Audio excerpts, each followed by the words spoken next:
Bonjour à tous et à toutes et bienvenue dans votre émission préférée de la semaine, Mix the Tea, émission qui revient sur l'actualité influenceurs, télé-réalité et société. Cette semaine, un programme d'autant plus chargé que les semaines précédentes, la société a pris le dessus sur le reste. Mon sujet phare de l'émission, la loi sur l'encadrement de l'influence, mais ce n'est pas tout, les polémiques qu'il y a autour, Virgile et Samzira, Poupée de Kenza qui interpelle Emmanuel Macron, le message de paix de Selena Gomez envers Hailey Bieber, ceci fait partie des 29 actualités présentée et écrite par ma personne. J'espère que cette émission va pouvoir vous plaire. Je vais vous laisser la liker et la commenter avec le hashtag MTT et vous abonner juste en dessous. Nous sommes sur un thème Blue Jeans and Candy. J'espère que celui-ci vous plaît. Je vous conseille de prendre quelque chose à boire parce que nous allons rester un long moment ensemble. Je vous retrouve juste après le générique et j'ai hâte de vous présenter l'émission.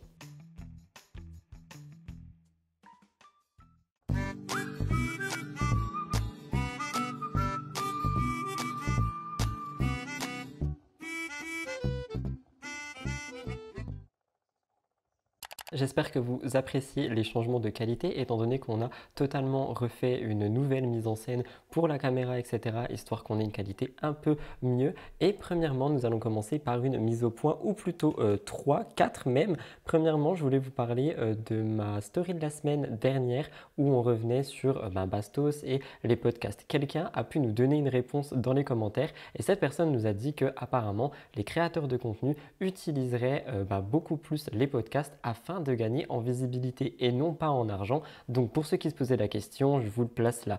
Deuxième mise au point, on est aussi revenu sur La Villa 8 la semaine dernière. D'ailleurs, les premiers épisodes sont d'ores et déjà en avant-première sur TF1, MyTF1 Max. Donc n'hésitez pas à aller voir si jamais vous êtes abonné. Et on m'a dit que finalement le frère de Benjamin Samat ne serait pas autant connu que ça et serait aussi considéré comme un anonyme étant donné qu'on l'a jamais vu à la télé. C'est vrai et je voulais en fait poser la question à ma communauté. Qu'est-ce que vous pensez? Mettez-le moi dans les commentaires. Est-ce que vous pensez que son frère, le frère de Benjamin Samat est considéré comme anonyme, oui ou non? J'ai hâte de vous lire. Troisième mise au point, je voulais revenir sur Nicolo. Oui. Étant donné qu'il y a à peu près 2 semaines, j'ai commencé à inclure dans mon montage des petites phrases et des petits trucs dans le genre qui pouvaient permettre en fait de faire des petits appels de phare à Nicolo. Mais je tenais à préciser que ce n'était que de l'humour et que je suis très bien dans mon couple et que l'attirance que j'ai pour Nicolo n'est qu'un crush physique. Et je vois beaucoup de gens qui commencent à me dire oui mais fais attention avec ton copain, qu'est-ce qu'il en pense, etc.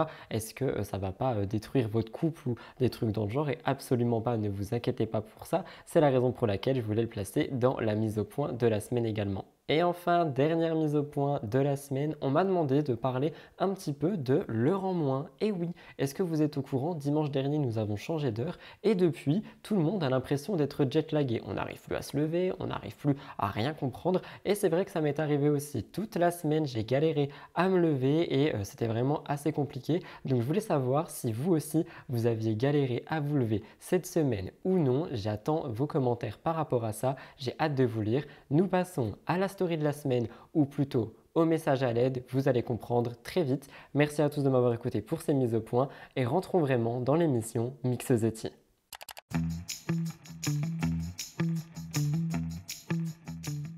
Pour la story de la semaine, en fait, je ne vais pas vraiment détailler ou quoi que ce soit parce qu'on en a déjà beaucoup parlé sur mes émissions. Ça revient sur I Am Nour, comme vous l'avez vu à la petite banderole qui s'affiche juste ici. Elle a en fait adressé un message à Emmanuel Macron, un message qui est très inquiétant, un message qui montre que la situation dans laquelle elle était ne s'est pas arrangée au moment où j'ai écrit et au moment où je filme, le mercredi 29 mars. Donc, je vous laisse regarder ce message à l'aide et si jamais vous voulez qu'on en parle dans les commentaires, nous pourrons le faire, mais moi j'ai pas vraiment envie d'appuyer plus que ça dessus, me disant que ça peut être problématique pour la suite en fait, et je ne veux surtout pas entacher le combat que IM mène tous les jours. Je vous laisse regarder et nous passons au top actu.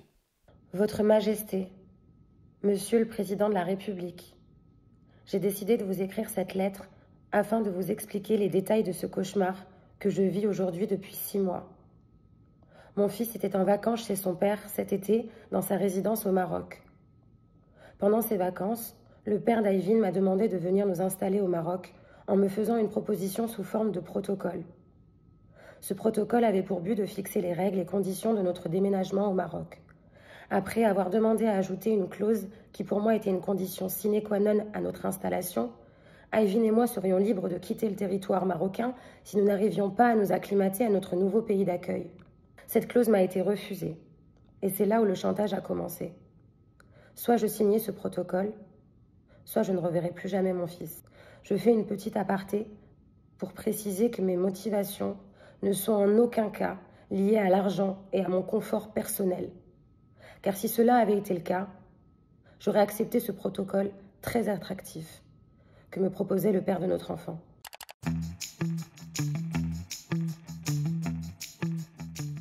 Première actualité du Top Actu, je ne sais pas si vous avez vu passer ça cette semaine, j'en ai parlé sur mon compte Rudy Coppel TVR si jamais ça vous intéresse. C'est un compte Instagram où je reviens sur les actualités télé-réalité un peu avant Mix the Tea, Spill the Tea et tout ça. Donc n'hésitez pas à aller vous abonner si ça vous intéresse, il est dans la barre d'infos. Mais Poupette Kenza, c'est un nom que je prononce vraiment beaucoup en ce moment. Je pense que vous n'êtes pas sans savoir qu'elle avait été visée par une enquête pour soustraction par le parent d'un enfant mineur sans motif légitime à ses obligations légales compromettant sa santé, sécurité, moralité ou son éducation. On voyait la semaine dernière que Poupette Kenza se voulait un peu plus responsable, c'est ce qu'elle disait dans ses stories, et qu'elle voulait maintenant aider les autres. En parallèle, je pense que vous êtes également au courant que la situation en France avec les grèves, la réforme de la retraite et tout ça est quelque chose qui fait quand même beaucoup de bruit et quelque chose qui agite énormément notre pays. Nous allons y revenir plus tard dans l'émission. Et en fait, ce sont des sujets qui font beaucoup parler, qui personnellement me font peur comme je l'ai déjà dit. J'avais d'ailleurs posté un message dans mon onglet communauté qui est très mal passé pour certains d'entre vous, me disant que j'étais un influenceur et que j'avais pas à parler de ça. Alors déjà, je savais même pas que j'étais vraiment considéré comme un influenceur. J'ai trouvé ça assez drôle à entendre. Donc j'ai envie de dire merci d'un côté parce que ça veut dire que mon travail a quand même de l'ampleur. Mais tout ça pour vous dire que je pense que les créateurs de contenu influenceurs ont le droit de parler de ce qui se passe dans le pays. Du moins, moi, je le faisais par rapport à un ressenti parce qu'en fait, ça m'angoisse beaucoup pour les personnes, pour les gens. Le pays crame littéralement un peu partout dans toutes les villes et ça me fait vraiment peur pour les gens qui n'ont soit rien demandé ou ceux qui veulent aller manifester et qui peuvent se retrouver au milieu de grosses émeutes. Mais c'est un autre sujet et je tiens juste à dire que si j'ai pris la parole sur ça, c'est parce que ça m'inquiétait beaucoup. Ce n'est pas tout. En parallèle, je ne sais pas si vous avez vu, mais il y a beaucoup d'influenceurs qui ont pris la parole par rapport à ce point. On va y revenir plus tard dans l'émission, mais par exemple, il y a Sullivan Gouet qui avait interpellé directement le président Macron. Il y avait Léna Situation qu'on a parlé, Seb Lafrite, beaucoup de gens. On y reviendra juste après, plus tard dans l'émission. En concernant Poupette Kenza, elle voulait aider sa communauté d'une autre manière et elle a décidé de contacter Emmanuel Macron elle-même directement. Donc on rappelle que le 16 mars dernier, le Premier ministre a utilisé le 49.3 pour faire adopter la réforme de la retraite. Charles Couson a ensuite déposé une mesure de censure, mais le lundi 20 mars, elle a été rejetée. Depuis, il y a des manifestations et des grèves dans tout le pays et en fait, il y a quelqu'un qui a tweeté: les seules personnes capables de changer ce qu'il y a en France sont Kylian Mbappé et Poupette Kenza. Et on va dire que Poupette Kenza a pris ça très au sérieux. En effet, elle a écrit dans sa story Instagram, je vous cite: « Vous pensez que je devrais parler des réformes, mes poupettes? Vous pensez que ce serait intéressant de parler de ce qu'il se passe actuellement en France? Est-ce que vous penserez que ça changerait quelque chose ?» Peu de temps après, Poupette Kenza a décidé d'agir. En effet, elle a contacté Emmanuel Macron sur Instagram. Elle lui a dit: « Coucou, vous êtes là, urgent. » Et suite à ça, elle a posté une capture d'écran du fameux message dans sa story Instagram en écrivant: « J'essaye de gérer les filles. » Évidemment, il y a beaucoup de gens qui ont trouvé parce que Poupette Kenza a fait assez drôle. On pouvait lire MDR, donnez-moi de l'air, hashtag Poupette Kenza, c'est trop ridicule. J'ai partagé sur mon compte télé-réalité, il y a beaucoup de gens qui m'ont demandé, en DM privé surtout, si je pensais qu'Emmanuel Macron allait répondre à Poupette Kenza. Honnêtement, je ne pense pas qu'il le fasse et même s'il le faisait, je ne pense pas que Poupette Kenza pourrait changer la situation en France. Vous me direz ce que vous en pensez, je voulais commencer avec ça parce que même si on est sur un sujet très lourd, je parle des grèves et de la situation en France, Poupette Kenza a ramené un peu de légèreté là-dedans et ça me permet d'introduire mon émission et surtout le fait que j'en parlerai un peu plus tard dans l'émission. Voilà, c'était surtout pour ça. Rappelez-vous, dans une ancienne émission, je vous parlais des youtubeurs américains qui étaient poursuivis pour arnaque de crypto-monnaie, placement NFT, un peu comme ce qu'on pouvait entendre en France avec les influvoleurs, Jazz, Laurent, etc. pour ne citer que 2-3 noms. Et bien cette fois-ci, beaucoup de célébrités américaines sont également poursuivies. Pour vous citer ces news, on a beaucoup de célébrités américaines dont Lindsay Lohan, Jake Paul ou encore Akon qui ont été poursuivis ce mercredi 22 mars par l'autorité des marchés financiers des États-Unis parce qu'ils ont fait en fait de la publicité dissimulée de crypto-monnaies. L'actrice Lindsay Lohan, le youtubeur Jake Paul ou encore le chanteur Akon et plein d'autres ont été visés par ces plaintes. Il y a de nombreuses célébrités américaines qui sont donc poursuivies, 8 en tout, et elles ont été accusées d'avoir commercialisé les crypto-monnaies Tronix et BitTorrent sans avoir fait en fait la démarche de le dire. C'était une publicité mensongère. Donc au cœur de cette enquête, on peut retrouver un entrepreneur chinois, Justin Sun, qui est poursuivi pour avoir cherché à manipuler en fait beaucoup de ses clients via la publicité avec les créateurs de contenu ou célébrités pour Lindsay Lohan, etc.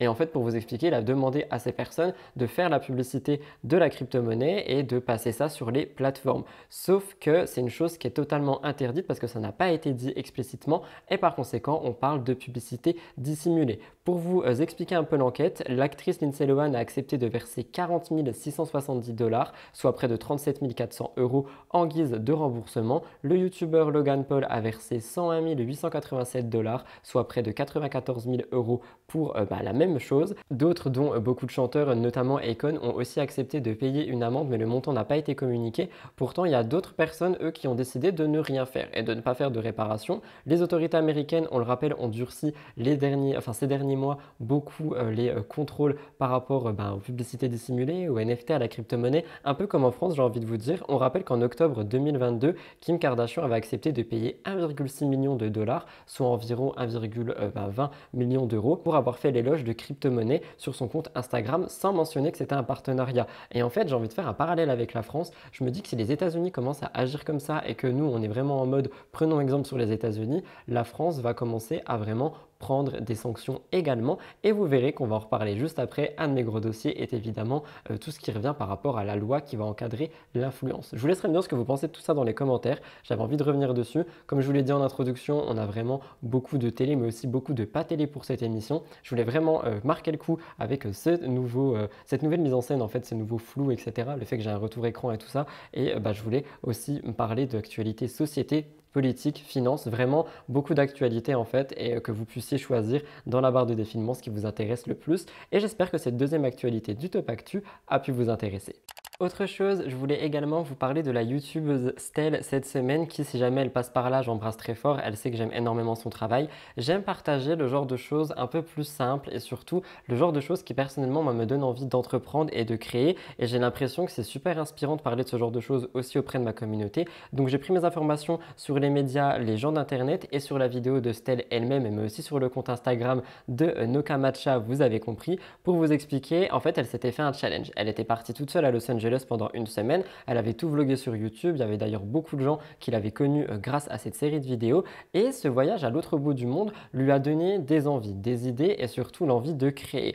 Un an après, en fait, c'est un projet qui aujourd'hui est en train de voir le jour et elle en a parlé dans une récente vidéo. C'est le média Gens d'Internet qui le précise. Elle est fan de matcha et elle a découvert une nouvelle manière de consommer cette boisson, ce qui lui a donné envie en fait de faire partie de la famille matcha. Elle dit: pourquoi ne pas créer une marque de thé matcha, ma marque de thé matcha, quelque chose que je n'avais pas vu en France, un matcha qui me ressemble grâce à une identité visuelle forte, pétillante et moderne, tout en gardant l'excellence du savoir-faire traditionnel des agriculteurs japonais. Et je trouve que c'est franchement une idée qui est assez remarquable et surtout qui donne vraiment beaucoup d'envie d'entreprendre. J'ai l'impression, moi ça m'a vraiment donné envie de créer des choses de mes mains, mais des choses physiques, pas seulement du contenu.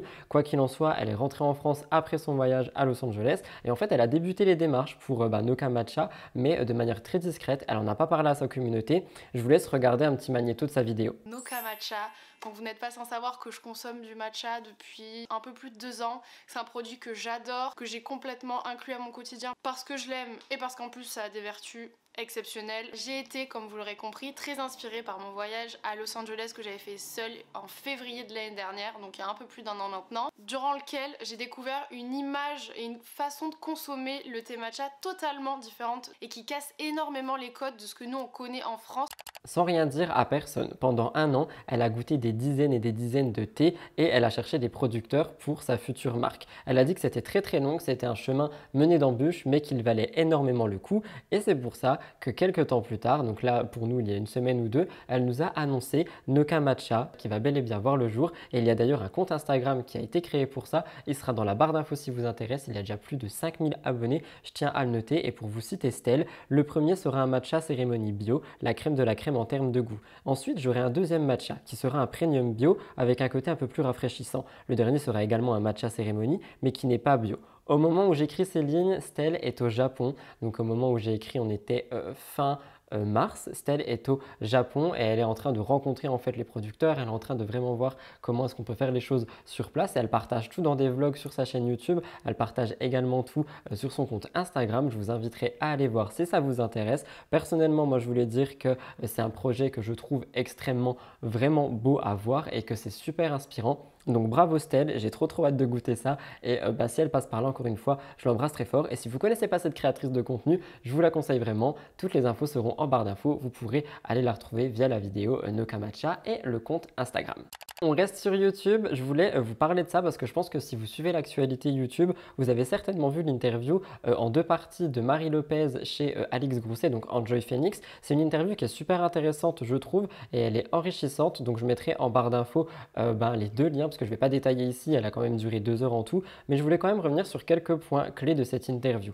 Premièrement, on rappelle que Enjoy Phoenix a beaucoup parlé du revers de la médaille de l'influence dans l'interview d'Alix et en fait sa sœur, quand elle a été exposée à Internet, elle aurait eu aussi quelques problèmes. Pour vous expliquer, elle dit, et je cite, « Ma sœur et moi, je crois qu'il y a un moment où on ne s'est pas parlé pendant 1 an et 1 an, tu sais, pour des sœurs, c'est très long. » Et en fait, tout ça, ça a été parce que la médiatisation de Marie a fait que les amis de sa sœur se sont rapprochés de Marie parce qu'elle était Enjoy Phoenix. Et du coup, ça a créé vraiment une sorte de malaise entre les deux sœurs et elles se sont éloignées de vue pendant plus d'1 an. Et honnêtement, oui, je pense que ça doit créer un gros choc quand même. Ce n'est pas tout parce que c'était à une période où Marie participait à Danse avec les stars. Pour ceux qui la suivent personnellement, je pense que vous savez un peu que cette période n'a pas forcément été très bonne pour Marie, notamment c'est là où elle a déclenché ses troubles du comportement alimentaire. Donc depuis, les choses se sont arrangées avec sa sœur, mais c'est pour souligner en fait à quel point la médiatisation d'une personne qui peut aussi être médiatisée via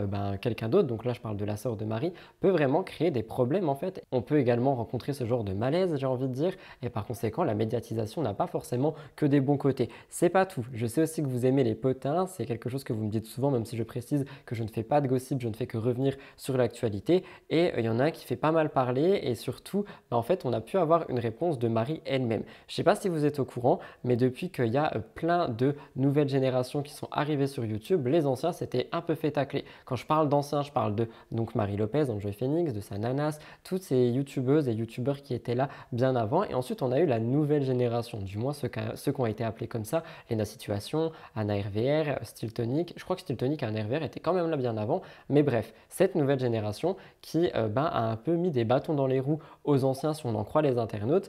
Et en fait, il y a beaucoup de gens qui comparaient Enjoy Phoenix à Lena Situation notamment. Et quand Alix Grousset lui pose la question, Marie répond « Je crois que je l'aurais mieux vécu si on ne me l'avait pas mis dans la gueule. » C'est très difficile parce que moi j'ai toujours accepté le fait qu'il y ait de nouvelles personnes qui arrivent sur la plateforme parce que c'est sympa comme contenu à regarder quand des gens bousculent ce que tu fais. C'est chouette parce que ça te challenge. Des fois je trouvais ça un peu ennuyeux parce que tu ne comprends pas, tu te dis c'est qui elle? Comment ça se fait qu'elle fasse autant de vues? Mais ce n'est absolument pas tout parce que Marie dit qu'elle a été beaucoup comparée à Lena Situation mais aussi à Marine LB et qu'elle a été comparée comme une has-been via ces deux personnes. Enfin pas elle directement mais les internautes ont comparé Lena et Marine LB par exemple avec Enjoy Phoenix en disant que Enjoy Phoenix était une has-been à côté. Je trouve que c'est des mots qui sont extrêmement forts. Franchement, moi je le dis et je pense sincèrement qu'il y a de la place pour tout le monde sur YouTube, peu importe l'année sur laquelle vous voulez vous lancer et le contenu que vous voulez faire. Je pense sincèrement qu'il y a vraiment de la place pour tout le monde et ce genre de commentaires via les internautes, je trouve que c'est ultra dégradant et qu'on n'a pas à comparer le travail de quelqu'un qui était là il y a 10 ans avec le travail de quelqu'un qui est là maintenant et quelqu'un qui était là il y a 5 ans. On ne peut pas comparer tout ça. Donc moi je suis d'accord avec Marie en disant que voir une nouvelle génération qui arrive et qui explose tout sur YouTube, ça peut être challengeant, mais je suis pas du tout d'accord avec les internautes qui comparent absolument tout jusqu'à dire que Enjoy Phoenix est une has-been. En attendant, elle est toujours là et j'ai envie de dire qu'elle règne quand même toujours un peu sur les réseaux sociaux. Qu'on l'aime ou non, c'est comme ça. Je vous laisserai me dire ce que vous en pensez dans les commentaires. Allez, un peu de télé-réalité parce que je sais qu'il y en a qui sont là pour ça. On parle de Cynthia. Il y a eu un update par rapport à Cynthia. Elle a décidé de faire une mise au point sur son compte Instagram après toutes les révélations qu'elle a dernièrement fait via ses réseaux sociaux, notamment par rapport à Kevin, par rapport à la substances, etc. Je vous ai tout raconté dans Mix the Tea, le dernier, celui d'avant et celui d'encore avant. Je vous inviterai à aller les voir. Mais en gros, en 2 lignes, elle aurait été virée des 50 pour substance, mais elle n'arrête pas de dire qu'elle n'était pas seule. Officiel.fr a fait un point là-dessus, je vous explique. Elle a été accusée de consommer des substances illicites et elle a fait une mise au point. Elle revient sur ça en disant que certains blogueurs essaieraient littéralement de la dénigrer et que ça ne serait pas un sujet sur lequel il faudrait jouer avec elle. Elle dit qu'elle fait très attention à ça et qu'elle ne prendrait pas de drogue parce que ça abîmerait son beau visage. C'est une citation que Cynthia a dit elle-même et que les cigarettes lui reviennent déjà extrêmement chères, donc elle ne voulait pas en plus mettre de l'argent dans la drogue. C'est ce qu'elle a dit. Elle a dit si vous cherchez quelqu'un qui se drogue, ça ne me dérange pas de vous envoyer une liste, mais si ça se trouve, je vais me retrouver sur TPMP avec un scandale en plus. Je vous laisse regarder. Et concernant la dure, parce qu'en fait, c'est ça le sujet de ma mise au point. Donc, je vois des blogueurs qui se permettent de dire des choses hallucinantes. Déjà, de 1, sachez qu'il ne faut pas jouer avec ça. De 2, je pense que la drogue est présente partout, ok? Mais en tout cas, elle n'est pas présente dans ma vie. Donc, ça ne sert à rien de venir m'inventer des vices que je n'ai pas. Je vous demanderai votre avis par rapport à tout ça dans les commentaires. Moi, je trouve qu'elle prend quand même beaucoup trop cher en ce moment pour juste des prises de parole. Enfin, je veux dire, on a vu beaucoup pire, même s'il n'y a pas de choses comparables, j'ai aussi envie de dire. Mais enfin, je trouve qu'elle prend quand même beaucoup cher, Cynthia, sur les réseaux sociaux, alors qu'en soi, elle donne seulement sa version des choses. Et si on en croit ce qu'elle dit, elle essaierait seulement d'être honnête. Donc, je sais pas, je vous laisserai me dire ce que vous en pensez dans les commentaires.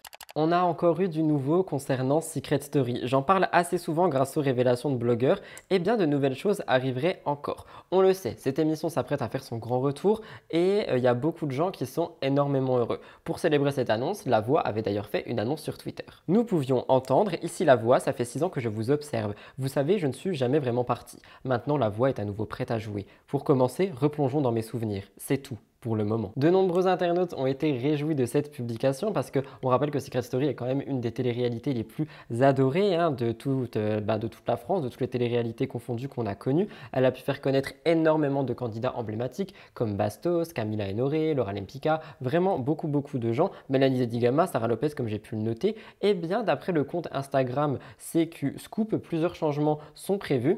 L'émission Secret Story va faire son grand retour sur TFX et elle fait peau neuve. Apparemment, le budget aurait été énormément réduit et par conséquent, je vous lis un peu. Le format sera de retour sans direct et donc de facto sans vote du public. Le format respectera la ligne adoptée par les Québécois et se rapprochera de celui de Big Brother. Les éliminations se décideront en interne puisque ce seront les candidats eux-mêmes qui voteront chaque semaine. Le public ne jouera un rôle que pour la finale, où il pourra voter pour le grand gagnant de cette nouvelle formule qui ne sera diffusée qu'en quotidienne seulement, à l'image des banales téléréalités que TFX diffuse comme La Villa ou Du Couple Parfait. Il n'y a plus de prime hebdomadaire durant lesquels se décidait l'élimination et au cours desquels avaient lieu de grands moments thématiques, comme le prime du téléphone rouge, le prime des vérités, etc. Alors si vous voulez mon avis, personnellement, je trouve ça extrêmement dommage parce que c'est vrai qu'il y avait beaucoup de choses cultes grâce à ces primes, mais je comprends aussi que la faute de budget, ça fait énormément de temps que Secret Story n'a pas été produit, on ne sait pas ce que ça va donner, donc le budget a forcément été réduit, surtout qu'on le sait, les téléréalités font moins vendre pour le moment et par conséquent, je pense que ça aurait été aussi un énorme coup de poker de miser de grosses sommes sur le retour de Secret Story. Donc je peux comprendre la production de Secret Story. Autre changement de taille, l'animation. En effet, voulant plus que jamais se rapprocher du format québécois, Xavier Gandon et Ara Aprikian veulent une femme à l'animation. Donc Christophe Beaugrand ne sera pas là, ni Benjamin Castaldi. On avait entendu aussi des rumeurs comme quoi il serait de retour. Il ne sera pas là non plus, mais on aurait bel et bien une femme présentatrice. Et honnêtement, j'ai envie de vous dire que ça fait pas de mal parce que dans Spill the Tea, on avait parlé que les femmes étaient beaucoup là de manière médiatique, mais seulement elles étaient là, elles ne parlaient pas. Donc une femme présentatrice à la Elsa Fire, j'ai hâte de voir ça. Et d'ailleurs, ça m'étonnerait même pas que ça soit Elsa Fire maintenant que je le dis. Un autre nom que vous entendez souvent dans mes émissions, c'est celui de Carla Moreau. On rappelle la séparation avec Kevin suite à l'annonce de Belle dans la bataille des clans. Depuis, comme je vous l'ai dit, elle essaye vraiment de remonter la pente et de s'affirmer comme une femme indépendante et elle essaye de se reconstruire. Carla prend beaucoup de temps pour elle pour glow up et se réaffirmer. De plus en plus proche de sa communauté, elle adore raconter ce qui se passe dans sa vie et ce qui vient de lui arriver était littéralement une mésaventure. Comme je viens de vous le dire, elle partage beaucoup de son quotidien avec sa communauté. Elle a parlé de quelque chose qui s'est passé avec Uber et les internautes étaient choqués. Carla dit qu'elle se retrouve toute seule en pleine autoroute. Elle explique en fait une mésaventure qu'elle a eue avec une chauffeuse et elle dit que c'est un délire. Ce sont ses mots. Pour vous expliquer, je veux vraiment arrêter les Uber. Autant il y a des gens qui font hyper bien leur travail, mais d'autres ce sont des fous. Mot très violent, j'ai envie de dire. Je viens de regarder son profil, ça ne fait que 4 mois qu'elle est chez Uber. C'est très dangereux, il n'y a pas assez de contrôle. J'ai eu affaire à une personne qui avait un problème. Je me suis laissé comme ça au bord de la route, c'est hyper dangereux, je vais prendre que des taxis. Pour vous expliquer, en gros, elle était au téléphone lorsqu'elle est rentrée dans le Uber et au bout d'un moment, la chauffeuse lui aurait dit que son GPS ne marchait plus. Et elle aurait demandé à Carla s'il était possible de lui indiquer la route. Carla a dit qu'elle savait pas trop quoi faire parce qu'elle connaissait pas vraiment la route. Et en fait, la chauffeuse lui dit bah, on fait comment? Et suite à ça, elle se retourne et elle lui demande si Carla se fout de sa gueule. Elle dit qu'elle avait une boule anti-stress dans la main, qu'elle n'arrêtait pas de malaxer avec sa main et elle lui dit, je cite, le mieux c'est que je vous dépose là car ça ne va pas le faire, vous êtes irrespectueuse. Et le truc qui est assez étrange, c'est que apparemment Carla utilise l'application avec un nom qui n'est pas le sien. Et pourtant, quand la chauffeuse l'a déposée au bord de la route, elle lui aurait dit bisous Carla, ce qui voudrait littéralement dire qu'elle la connaîtrait. Et c'est pour ça que Carla Moreau se dit que c'est peut-être une hateuse ou quelqu'un qui ne l'aime pas beaucoup, quelqu'un qui a entendu les histoires et qui, bah oui, juste ne l'apprécie pas. Je vous laisse regarder. Elle me dit donc on fait comment? Je lui dis bah je sais pas, au pire suivez le GPS même s'il fonctionne pas très bien, suivez-le, on verra, surtout qu'en plus j'ai un rendez-vous et tout, allez-y, on verra bien où ça nous emmène. Elle se retourne, elle me dit vous avez pas compris ce que je vous ai dit? Mon GPS il marche pas. Je dis d'accord, mais du coup qu'est-ce que je suis censée faire? Je n'ai pas le chemin. Donc elle a cette boule antidéstressante dans les mains. Elle fait que la tenir. Elle commence à s'exciter en disant non, vous avez été respectueuse. Je dis mais attendez, je vous ai jamais mal parlé. Je vous ai simplement dit de suivre le GPS. Je vois pas en quoi c'est un manque de respect. Elle me dit non, mais je vais vous déposer là. Hyper énervée. En plus, je viens de regarder son profil, donc ça faisait que 4 mois qu'elle bossait dans ce boulot-là. Alors peut-être qu'elle avait reçu une mauvaise nouvelle, ça peut arriver. Mais je dis là, madame, je comprends pas pourquoi vous êtes énervée contre moi. J'ai rien fait. De mon point de vue, qu'on apprécie ou non quelqu'un, je pense que ça ne se fait absolument pas de lâcher quelqu'un au milieu de l'autoroute, peu importe le prétexte. C'est comme ce que je vous avais raconté avec Sarah Frézou et les valises, comme quoi elle en avait moins de 10 et que c'était 10 la législation et que bah, elle avait été refusée dans son Uber. J'ai l'impression qu'on est surtout sur des discriminations vis-à-vis des candidates de télé-réalité. Donc oui, il y en a beaucoup qui vont me dire que je défends, mais moi je vous le dis, je pense qu'on est vraiment plus là-dessus que sur, comme par hasard, des mésaventures à chaque fois que ça concerne des candidates. Après, attention, évidemment, les mésaventures arrivent à tout le monde, mais je tenais quand même à le préciser. Avant-dernière actualité du Top Actu, je voulais parler de la certification sur Twitter. On en reparle encore, mais cette semaine, on ne parle pas de Donald Trump. On rappelle que Elon Musk est le nouveau patron de l'entreprise Twitter et il a dit que la disparition des badges bleus allait être imminente. On rappelle que maintenant, le seul moyen d'avoir un badge bleu, ce sera de pouvoir commander, s'abonner à Twitter Blue. Donc, je ne sais plus c'est quoi la somme, il me semble que je l'ai noté. Je crois que je l'ai noté, oui, une dizaine d'euros par mois. Et à partir du 1er avril, donc je crois que mon émission sort le 2, et techniquement, il n'y aura plus de badge bleu gratuit sur Twitter, il faudra payer. Ce 23 mars, Elon Musk avait annoncé la disparition progressive des badges bleus et pour obtenir de tels badges, il fallait juste démontrer qu'on était un compte authentique et qu'on était un compte qui pouvait être suspect à de l'usurpation d'identité. Et maintenant, il suffira de payer afin d'avoir ce badge bleu. On rappelle aussi qu'on voit passer des badges gris, des badges jaunes. Elon Musk est vraiment en train de remodeler Twitter à sa sauce, mais il a promis que les abonnés Twitter Blue pourraient avoir d'autres avantages comme voir leurs publications mises en avant par l'algorithme, avoir moins de publicité et en fait j'ai envie de dire que c'est absolument dégueulasse pour les créateurs de contenu qui ne comptent pas payer pour faire ce genre de choses. On en a déjà parlé plus d'une fois, mais moi je trouve ça vraiment dégueulasse parce que du coup ça veut dire qu'il faudra payer pour être mis en avant, pour avoir une certification, enfin tout ce genre de choses. Et comme je vous l'ai déjà dit la semaine dernière ou je sais plus dans quelle émission, mais j'ai l'impression que Instagram va un peu suivre le même mouvement, ainsi que Meta, etc. Enfin, tout le groupe Meta, parce que j'ai l'impression qu'ils sont vraiment en perte d'argent et que ils savent très bien que beaucoup de créateurs vont payer pour être mis en avant. Je vous laisserai me dire ce que vous en pensez, mais moi je trouve ça vraiment dommage en fait, parce qu'on va couper la création et on va être surtout sur de l'argent, argent, argent. Dernière actualité du Top Actu qui s'est rajoutée à la dernière minute parce que vous me l'avez demandé. On reparle un petit peu de TPMP, toujours et encore, parce qu'ils ont été visés par une plainte, cette fois-ci par le groupe TF1. Je vais m'appuyer sur le Huffington Post pour vous expliquer. Dans une des dernières émissions de TPMP, Cyril Hanouna avait annoncé des chiffres jugés mensongers par TF1. En fait, pour vous expliquer, il avait dit « On a des infos, sachez que l'émission de Alain Chabat coûte à chaque numéro 500 000 euros, c'est 5 millions, les 10 émissions. » 400 000 € pour la production, 100 000 € pour les invités. Ça ne décolle pas du tout à 500 000 €. Sachez qu'ils perdent énormément d'argent. Alors moi, je trouve ça extrêmement dégueulasse de la part d'un concurrent direct d'afficher ce genre de choses, qu'elles soient vraies ou fausses, hein, mais juste de lancer ce genre de rumeurs et ce genre d'allégations sur un média, donc TPMP, un média qui est quand même énormément regardé. On ne fait pas ça en fait face à son adversaire, mais j'ai l'impression que TPMP n'a vraiment pas de foi ni loi, c'est ça l'expression que je cherchais, et que le temps que ça fait parler, tant mieux. Cyril Hanouna ne s'était même pas arrêté là, il avait dit l'émission suivante que ces informations étaient vraies et qu'il les complétait par autre chose pour toujours attaquer le talk show de TF1. L'Arcom assure qu'ils ont mis en place des sanctions quant à TPMP et quant à Cyril Hanouna par rapport à ça, et ils ont dit l'Arcom n'hésite pas et n'hésitera pas chaque fois qu'un manquement aux obligations législatives ou conventionnelles qui s'imposent aux éditeurs est constaté à faire usage des outils que lui confère la loi. Encore une plainte pour TPMP, j'ai envie de vous dire, c'est pas la première, ça sera pas la dernière, et ça honnêtement j'ai envie de vous dire que ça me fait plaisir parce que au moins on pourra peut-être les recadrer à un bon moment.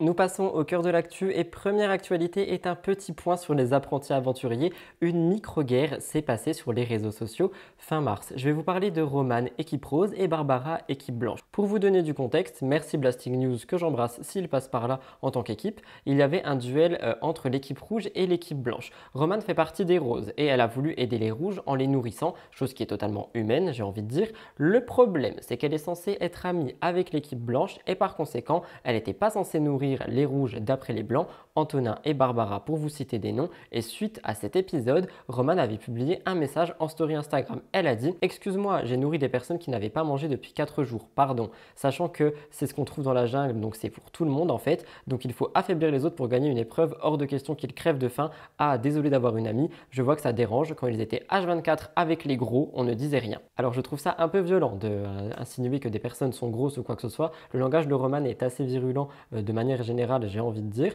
mais sur internet, les gens s'en sont pris à Roman parce qu'elle critique Barbara sans cesse dans les confessionnals, sur la plage, etc. Alors que par devant, c'est pas du tout ce qu'elle fait et elle est bien contente de manger dans leur assiette. Les internautes disaient Roman, elle est en boucle sur les blancs, elle a un de ses seums contre eux, mais elle a un sérieux problème avec les blancs. Ils sont de belles personnes, ne lui en déplaise, elle m'insupporte, elle dit tout par derrière. Alors Roman, qui ne voulait pas partager sa bouffe, ne pensait qu'à et manger en traître, maintenant est vénère qu'il ne partage pas avec les rouges et les violets. Alors je réagis, je pense que je vais me faire un peu taper dessus, mais pour prendre un peu le dos de Roman, on rappelle qu'elle s'est sentie trahie par les blancs et que par conséquent, depuis ce moment-là, en fait, elle a vraiment eu une dent contre eux et que elle ne voulait tout simplement plus faire partie de leur alliance. Mais c'est vrai que tout faire par derrière, moi je trouve que c'est un peu, encore une fois sans foi ni loi, on va me dire que c'est une compétition et que c'est un peu le but, mais je trouve que c'est un peu dommage, tu vois, surtout quand on dit qu'on est franche. Mais Barbara, elle avait pas réagi à tout ça sur le tournage parce qu'elle n'était pas au courant de tout ce qui se disait sur son dos, etc. Et une fois qu'elle a vu que Roman la critiquait, elle s'est agacée et elle a réagi. Elle a dit « C'est une plaisanterie, sa passion parlait très mal de nous. On m'avait dit qu'elle était mauvaise, mais à ce point, je suis tombée dans le panneau. Je la croyais comme une petite fille fragile, mais en fait pas du tout. C'est moi la naïve face à cette méchanceté. » Ce n'est pas tout parce qu'un deuxième message en story que vous voyez apparaît « Manger est accessible à tout le monde, à ce stade de l'aventure. Faut pas mentir comme ça. Prendre ma préparation et leur donner en se faisant passer pour une sainte et cracher dans la soupe, ça non. Mais au fait, l'ananas, tu l'as donné à Ilona quand elle était au plus mal? Ah non, tu l'as mangé solo dans la nuit. Et en vrai, c'est pas tout, oui, parce que... Enfin bref, je vais pas non plus donner plus de détails pour ceux qui n'ont pas vu l'émission, mais c'est vrai que pour le coup, je trouve que Roman est un peu culotté. Madame n'a rien fait à part se plaindre, bouffer et me critiquer par derrière. Nous étions les seuls à avoir du riz et nous l'avons partagé du début à la fin, à tous. L'ingratitude et le manque de respect, ça va 5 minutes. Que Madame se dise généreuse et nous clash, hors de question. Et en fait, Barbara, elle a vraiment été...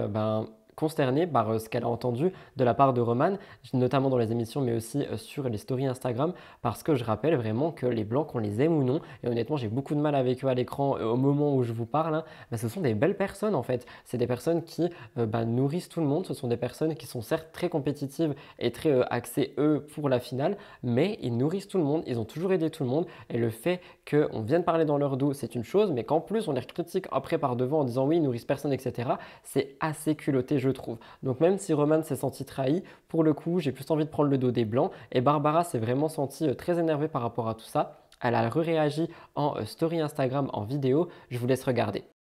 Mais what? Je me réveille ce matin et je vois tout ça.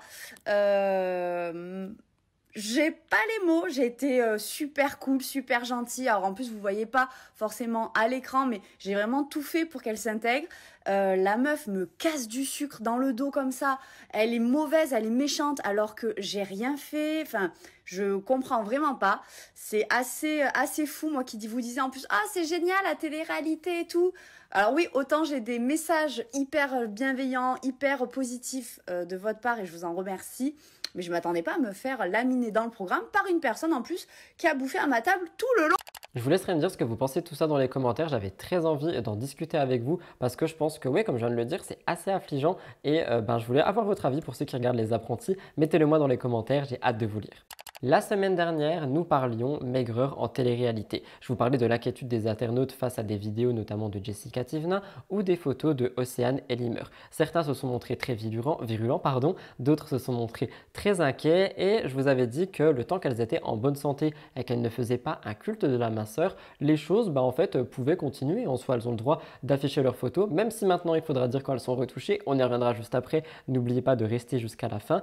Malheureusement, d'autres commentaires ont vu le jour et ça concerne les sœurs Elimer. Il faut savoir, et officiel.fr le rappelle très bien, que les internautes s'en prennent quand même assez souvent à Océane Elimer. Déjà parce qu'elle est influenceuse et qu'on adore taper sur les influenceurs, hein. Évidemment, il n'y a pas que ça, mais c'était pour faire une petite dose d'humour. Et du coup, elle est vraiment sujette aux commentaires négatifs, mais aussi parce qu'elle retoucherait beaucoup trop ses photos selon les internautes. Et c'est vrai que j'ai déjà vu des photos retouchées. Parfois, c'est vraiment excessif. Mais maintenant, comme je vous l'ai dit, il faudra bientôt le dire. Et du coup, il y a beaucoup de gens qui scrutent tous ces posts pour voir à quel moment elle a retouché, à quel moment elle n'a pas retouché, à quel moment ceci est fake et ceci ne l'est pas. Et en fait, en novembre dernier, par exemple, Océane postait une photo où elle était au sport et elle écrivait Work in progress. Seulement, les internautes avaient réagi par rapport à son visage. Il y en a qui avaient dit qu'elle était totalement déformée. On pouvait lire un ovni dosé la chirurgie, il a quoi son visage? Ton visage n'est pas un peu déformé, mais la mâchoire, il y a un problème. Alors, je vais placer un message ici. Les gens ont le droit de retoucher leurs photos s'ils veulent. Donc oui, des fois, c'est peut-être abusé. Et franchement, vous me connaissez maintenant, mais il y a 5 ans, je retouchais mon nez, quitte à ne plus pouvoir respirer sur mes photos. Je retouchais absolument tout, ma peau, mes pommettes, etc. Je ne sais pas pourquoi je faisais ça. Je pense que j'avais beaucoup de complexes sur les réseaux sociaux. C'est quand j'étais avant sur les réseaux sociaux. Maintenant, je le fais absolument plus. Je retouche plus rien. Vous pouvez regarder et zoomer, tout est vrai. Mais ce que je veux dire, c'est qu'on peut laisser les gens retoucher leurs photos. Elles n'ont jamais prôné être naturelles, il me semble. Et par conséquent, aller insulter les gens d'OVNI, je trouve que c'est quand même assez virulent. Mais évidemment, la liberté d'expression est là. Je pense qu'il faut juste avoir, encore une fois, pas de poids de mesure. On m'a corrigé pour ça et j'ai oublié l'expression. Il faut avoir un peu de retenue et de tact. On rappelle aussi qu'on lui avait dit que ses hanches étaient inexistantes parce qu'elle les avait enlevées. On pouvait lire son ventre est inexistant, Océane arrête Photoshop et la chirurgie. Et en fait, je tiens à préciser aussi qu'il y a une différence à faire entre retouche et chirurgie. Ce sont deux choses différentes. Et parfois, il y a des gens qui ont recours à la chirurgie pour complexe. Je ne dis pas que c'est le cas d'Océane. Il ne me semble pas qu'elle ait eu recours à la chirurgie par rapport à son corps. Il ne me semble pas. Hein.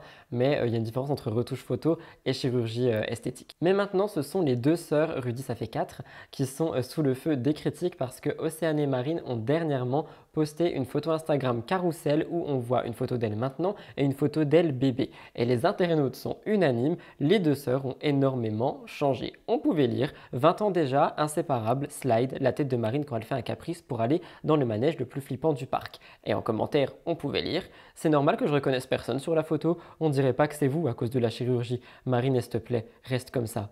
Si tu touches encore à ton visage, ce sera la catastrophe. Et Océane, on n'en parle même pas, elle a bousillé tout son visage, quel gâchis, elles sont méconnaissables, stop le botox et tout le tralala. Encore une fois, je trouve ça tellement violent pour deux femmes qui ont juste voulu partager un petit moment de leur vie. Et en fait, tous les commentaires sont unanimes et ça ne parle que de ça. Et je trouve que c'est quand même assez dommage. Encore une fois, on peut donner son avis, mais il y a des commentaires qui sont quand même ultra violents. Et après, j'ai envie de dire qu'on s'étonne pourquoi, le pourquoi du comment, les candidats, les influenceurs ne répondent pas forcément. Je pense qu'on peut dire les choses, mais disez-le.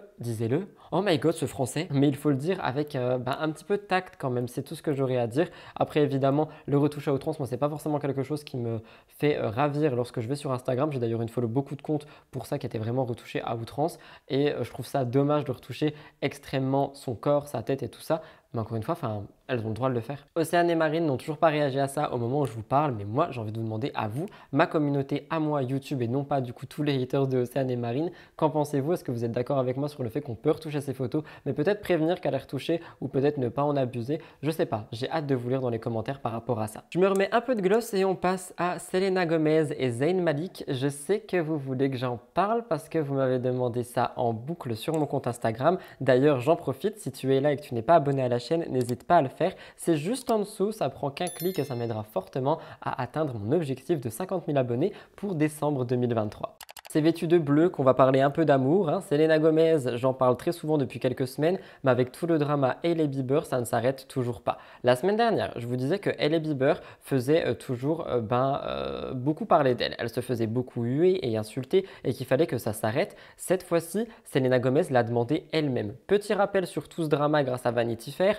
À la fin du mois dernier, les fans de Selena Gomez se sont accrochés à une théorie selon laquelle Kylie Jenner et Hailey Bieber se sont moqués de la jeune femme Selena Gomez sur les réseaux sociaux dans le cadre d'une querelle qui était là depuis longtemps entre les deux femmes. Il y a beaucoup de gens qui ont commencé à faire ressurgir des vidéos de Hailey Bieber qui notamment se moquent de Taylor Swift, une bonne amie de Selena Gomez. Selena Gomez avait défendu Tyler et c'était vraiment parti au drame. On rappelle que la stratégie de Hailey était de faire profil bas en fait et de ne jamais réagir à tout ce qui s'est passé, mais malheureusement elle a été inondée de commentaires négatifs sous toutes ses publications, elle a été insultée de partout, Justin Bieber a été hué à un concert, c'est vraiment quelque chose qui est parti très très loin. Selena Gomez avait quitté TikTok très brièvement comme je vous ai expliqué et elle avait dit qu'elle était trop vieille pour avoir ce genre de querelle sur les réseaux. Le 24 mars, Selena Gomez a révélé dans une story Instagram que Hailey Bieber l'avait contactée pour lui faire savoir qu'elle a reçu des menaces de mort en ligne en raison de la toxicité avec les groupes de fans respectifs du coup qui se battent en duel.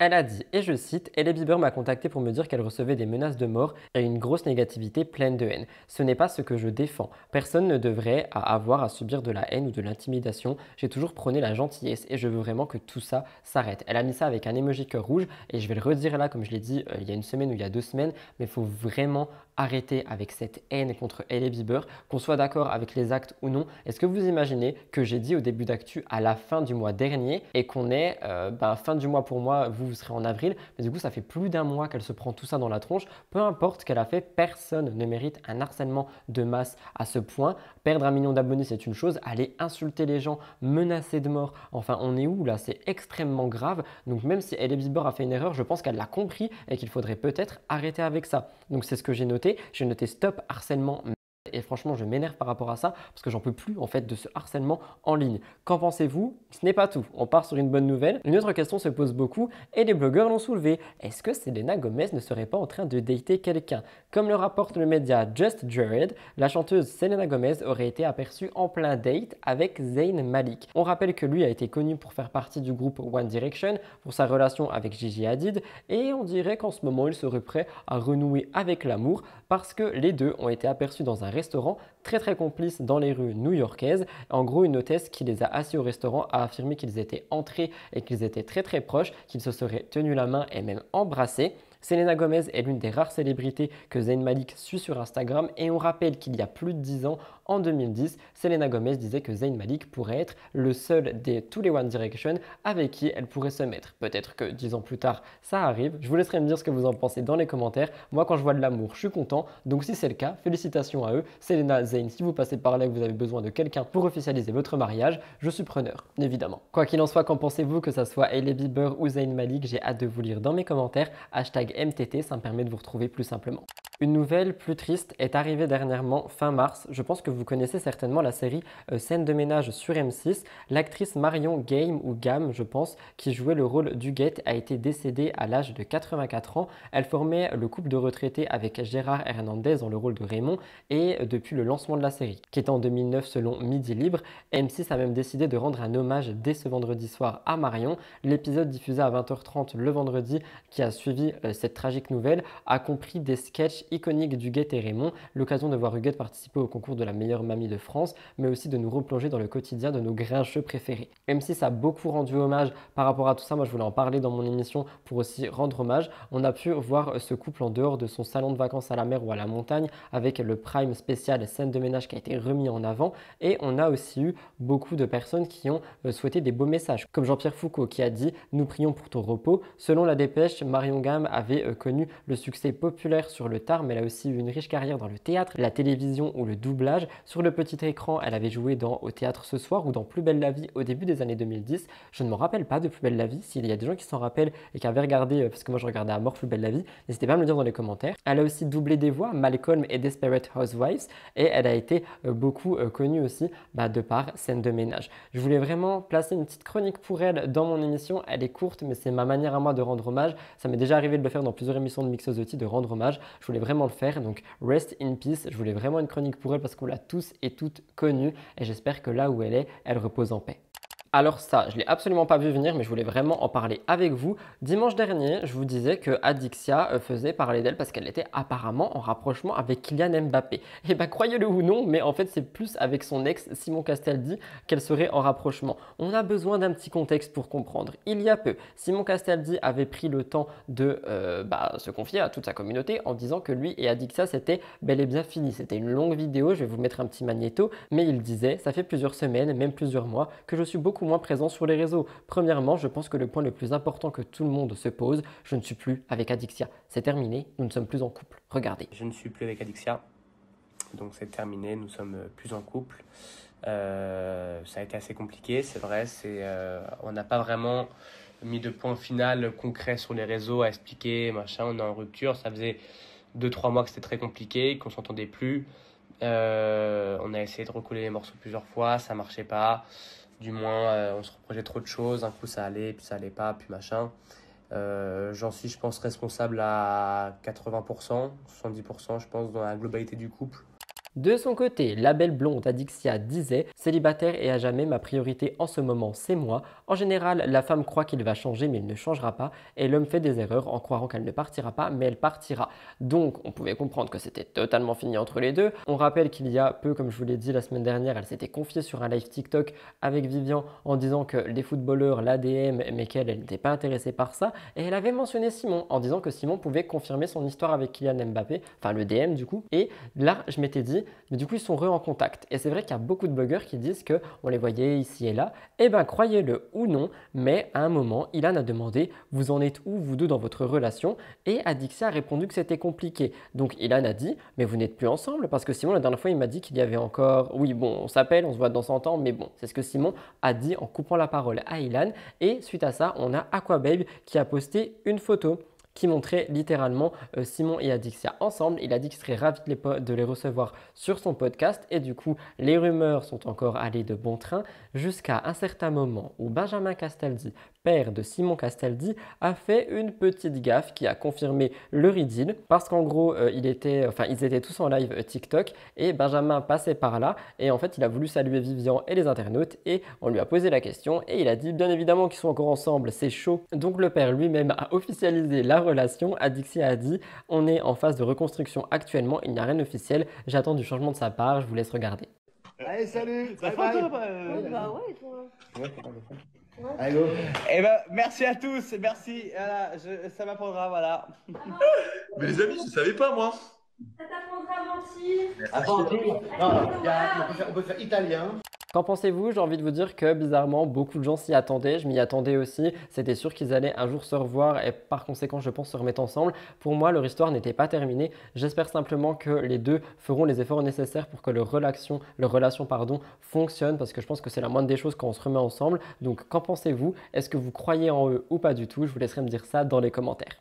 On passe à Pierre Palmade et donc je vais placer un trigger warning parce qu'il va y avoir des images assez choquantes. J'avais pas fait de point de Pierre lors du dernier MTT, mais j'avais envie de le faire maintenant. Je ne sais pas si vous avez vu, mais Rabia, la mère du petit garçon blessé dans l'accident, s'est enfin confiée sur tout ce qui s'est passé. Donc trigger warning, mais je voulais quand même en parler. Je rappelle pas l'accident en détail, mais en deux lignes, le 10 février 2023, Pierre Palmade était sous l'emprise de et il a fait un énorme accident de voiture sur une route départementale qui a fait 3 blessés. Depuis le drame, lui est placé sous contrôle judiciaire et Devrim, 6 ans, était l'un des blessés de l'accident provoqué par celui-ci. Il est sorti de l'hôpital il y a quelques semaines et il a pu retourner à l'école. Il s'est confié à BFM TV et il a raconté un peu tout ce qui se passait. Déjà, il dit qu'il ne se souvient pas de l'accident, tellement ça a dû être un choc pour lui, mais surtout il se dit d'être content d'être rentré à la maison parce qu'il n'en pouvait plus de l'hôpital, mais malheureusement il doit prochainement resubir une nouvelle intervention chirurgicale, notamment de la mâchoire. Il a dit que certains aliments et boissons lui sont encore interdits, il porte un corset qui lui fait mal en permanence même quand il dort. Il dit: je me sens bien, mon corset, il me gêne quand je dors. Je suis allé à l'école et j'ai vu mes copains et ma maîtresse, je suis content. La maîtresse ne me laisse pas sortir pendant la récré. Elle a peur que je tombe ou qu'il m'arrive quelque chose.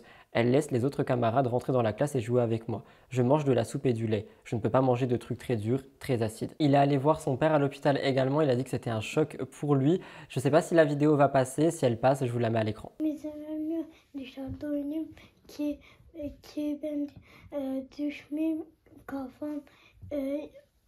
Ağrımasın, çenem ki ağrımasın. Ama arkadaşlarım geliyor, sınıfın içinde benimle oynuyor. Mais ce n'est pas tout parce que comme je vous l'ai dit en début de chronique, la mère Rabia a également accepté de répondre aux questions. Elle dit qu'elle ne va pas très bien psychologiquement, qu'elle a dû voir un psychologue, qu'elle n'arrive absolument plus à dormir la nuit, qu'elle est malheureuse et tout ça à cause de, je cite, cet irresponsable qui a renversé nos vies. Elle dit qu'elle est toute seule pour mettre les enfants au lit le soir, qu'avant c'était son mari qui le faisait, qu'il lui manque beaucoup et depuis que leur père n'est plus là, ils ne veulent plus dormir dans leur lit et malheureusement je peux comprendre. Rabia, elle ne veut qu'une chose, c'est que leur vie reprenne le cours qu'elles avaient littéralement. Elle dit qu'elle espère que son mari va redevenir comme avant. Encore une fois, je donne beaucoup de courage et de soutien à cette famille qui a subi un accident mais des plus atroces. Je voulais votre avis par rapport à tout ça parce que je trouve ça courageux pour l'enfant de parler et de montrer que oui, il y a eu une irresponsabilité par rapport à Pierre Palmade et moi je comprends même pas pourquoi est-ce qu'il est encore seulement sous contrôle judiciaire, mais ça c'est une autre chose. Et en fait tout ça a fait parler d'un autre côté parce qu'il y a Pierre Ninet qui a fait parler de Pierre Palmade et en gros il est en interview pour sa série Amazon Prime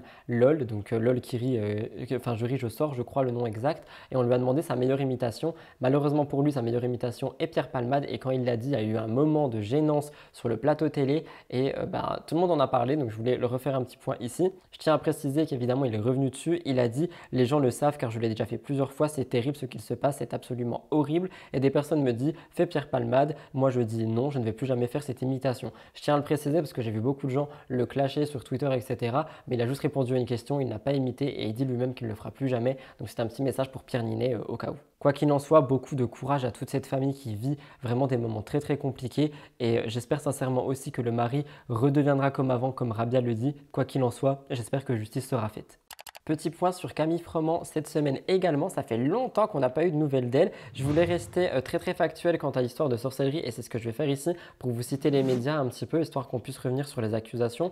Mais je préfère pas m'avancer parce que rien n'est factuel, mais il nous faut un rappel pour que vous compreniez. On le rappelle, Camille Froment et le papa de sa fille se sont séparés. Dadino, qui est un rappeur, et elle ont vécu une relation très très tumultueuse, on le rappelle. Après plusieurs ruptures et accusations de violence envers ce dernier, ils ont mis un terme définitif à leur relation. Le rappeur n'avait pas hésité à s'attaquer à son ex en disant pour toutes les filles qui privent leurs enfants de voir le daron, voilà, même pas les mots pour vous insulter, moi ma fille c'est pas mon gagne-pain, c'est ma fille basta. Je pense qu'il dit ça parce que c'est vrai que Camille a beaucoup médiatisé leur enfant et qu'il y a beaucoup de gens qui disent que médiatiser son enfant égale faire un business dessus. Pour des couples et des parents, j'ai envie de dire que c'est un peu la vérité malheureusement. Pour Camille, je ne sais pas. Quoi qu'il en soit, ils s'étaient réaffichés ensemble avec leur fille et le rappeur a finalement pris la parole encore une fois après ça pour tout mettre au clair et dire que c'était bel et bien terminé. Il avait dit « Je suis célibataire, m'affiliez plus à cette nanana. Dans quelques jours, vous allez tout comprendre, laissez-moi tout mettre au carré et ça va bien se passer.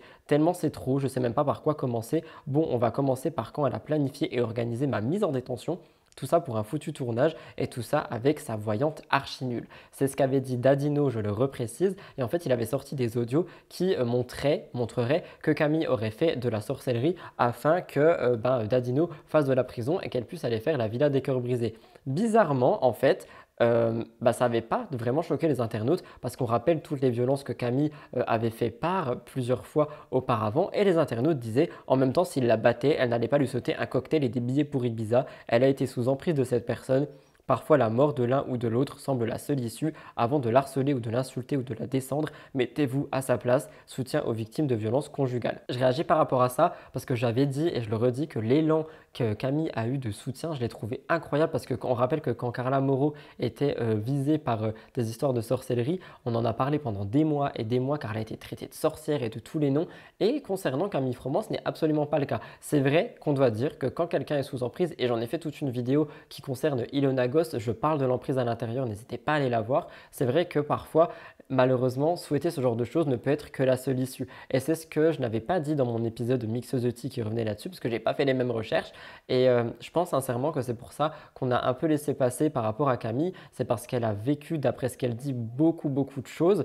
Et par conséquent, en fait, ceci peut expliquer cela, même si encore une fois, je ne comprends pas forcément le geste. On n'est pas dans sa tête, on n'est pas dans ce qu'elle a vécu. Et par conséquent, comme on dit, on n'a pas à aller harceler, insulter ou descendre quelqu'un, mais peut-être essayer de se mettre à sa place. Je le place là, peut-être que je vais me faire descendre dans tout ce que je raconte. Mais c'est vrai qu'avant, je le disais beaucoup moins mon avis. Là, je le donne. Je pense qu'on n'a pas à aller insulter quelqu'un, peu importe les actes qu'elle a fait, parce qu'on n'était pas dans sa relation avec Dadino, qui avait l'air quand même très touchy et très compliqué. Mais ce n'est pas tout, parce qu'il y a peu, Camille a fait un Q&A sur son compte Instagram et en fait on lui a questionné beaucoup de choses par rapport à sa vie de célibataire, normalement sa vie de maman célibataire, ses difficultés au quotidien, et elle dit honnêtement c'est dur. Elle dit que si elle peut envisager une relation avec quelqu'un, ce serait l'idéal que ce soit une personne non connue, et moi j'ai envie de dire que tant mieux, parce qu'il faut penser à l'enfant avant tout. C'est vraiment ce qui doit vraiment primer, et j'ai l'impression que c'est un peu ce que Camille Froment fait. C'est pour ça que je trouve ça un peu dommage que Dadino l'attaque en disant qu'elle fait un business dessus. Moi je trouve que Camille est quand même assez discrète avec sa fille, elle partage juste son quotidien,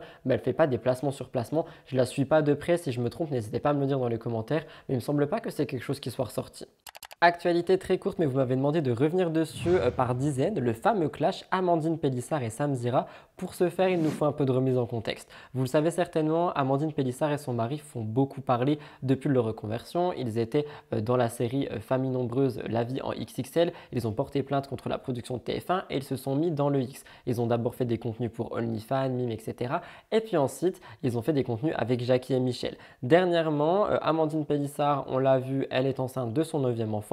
Pourtant, son mari et elle continuent de faire parler, et cette fois-ci via Sam Zira, parce que Charles Deschty, qui est aussi dans le X et qui est aussi allé à Jackie et Michel, a fait dernièrement une interview chez Sam Zira et il a parlé d'Amandine Pélissard. Il a dit « Je faisais une interview avec une jeune demoiselle, puis le scénario est un peu parti en live. Je suis parti avec la demoiselle dans la chambre. On s'embrassait et eux s'embrassaient juste à côté. J'allais faire mes affaires dans la chambre et eux les affaires dans leur chambre, mais on n'a rien partagé. Je n'étais pas là, donc je ne peux rien dire, mais je sais que c'était compliqué parce qu'il y a eu des péripéties. Apparemment, c'était trop nul. Quand tu regardes le film, il n'y avait pas de... Enfin, ça rentre pas quoi. Il y a eu une panne. » Évidemment, vous connaissez Amandine, elle a réagi très fort par rapport à ça. Au quart de tour, elle donne sa version de l'histoire. Avant de vous laisser écouter, elle explique en fait dans la vidéo de Jackie et Michel, donc la production, elle avait expliqué que tout le monde était parti et que Charles mentait et qu'en fait il était juste jaloux parce que le nom Pélissard ressortait beaucoup plus que le sien à lui. Et en fait, elle a ressorti une phrase culte que tout le monde ressort par rapport à Sam Zira. Il a reçu Charles pour me clasher car j'ai refusé ses interviews.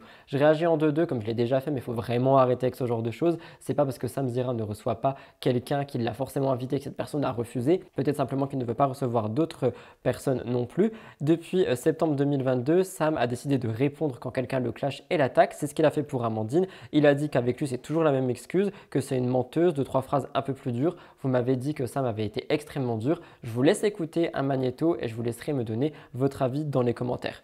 Il parle pour rien dire en plus. Voilà, il allait dire des trucs en interview chez un blogueur qui, entre parenthèses, je pense que ce blogueur-là, qui s'appelle Sam Zira, j'en ai rien à foutre, d'ailleurs je le dis ouvertement, était pas content parce que ce blogueur me voulait en interview et j'ai refusé.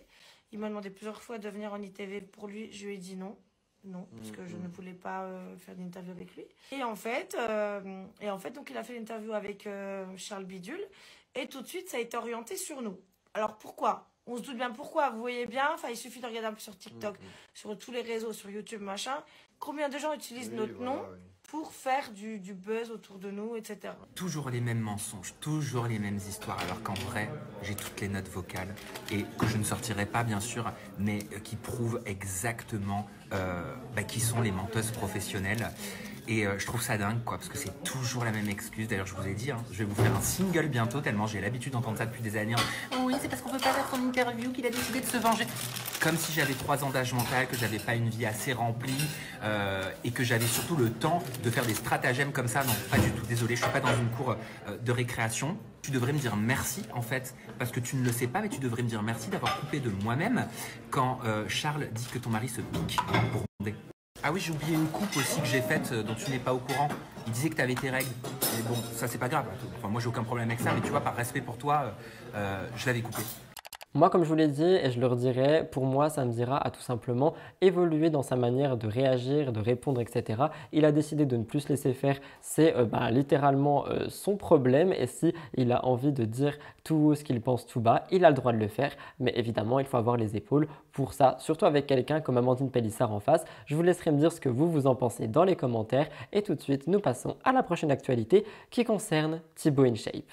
Comme je viens de vous le dire, on va parler ici et maintenant de Thibaut InShape. Je place un trigger warning parce que on va littéralement survoler de la transphobie et en fait, c'est quelque chose sur laquelle vous vouliez vraiment que je revienne. Je vais beaucoup lire mes notes. Vous l'avez vu au petit panneau juste ici qui d'ailleurs a changé. Je ne sais pas si je vous l'ai dit en introduction, mais on parle de Thibaut InShape et de la polémique qu'il a créée par rapport aux personnes transgenres dans les compétitions sportives. C'était une phrase très très longue. Je vous laisse déjà regarder ce que Thibaut a dit dans cette vidéo. C'est pas possible, j'en peux plus. Une femme trans en MMA a explosé une autre femme. Je précise que j'ai absolument rien contre les personnes trans. Chacun fait ce qu'il veut. Mais quand on mélange sport de compétition et trans, c'est pas normal. Cette femme trans est un ancien mec des forces spéciales. Et même si aujourd'hui c'est une femme, il a une masse musculaire et un taux de testostérone bien supérieur à celui d'une femme. C'est donc pas normal qu'il se batte contre une femme. C'est pour ça qu'il y a des catégories dans le sport. Hommes, femme. Ce n'est pas être sexiste, mais juste être logique. Déjà que le sport féminin n'est pas du tout mis en avant et qu'on n'en parle jamais à la télé, ça ne sert pas du tout la cause des femmes qu'on autorise des femmes trans à concourir contre elles. Une personne trans aura clairement un avantage physique. C'est donc injuste pour ces athlètes féminines et pour le sport. C'est comme si moi je faisais une compétition de fitness contre des femmes. À long terme, ces sportifs vont être complètement démotivés. Oui, je prends des risques en donnant mon avis et j'assume. La solution serait donc de créer une catégorie pour les hommes trans et les femmes trans. Je ne suis pas d'accord que des hommes profitent de cette transition pour être dans une catégorie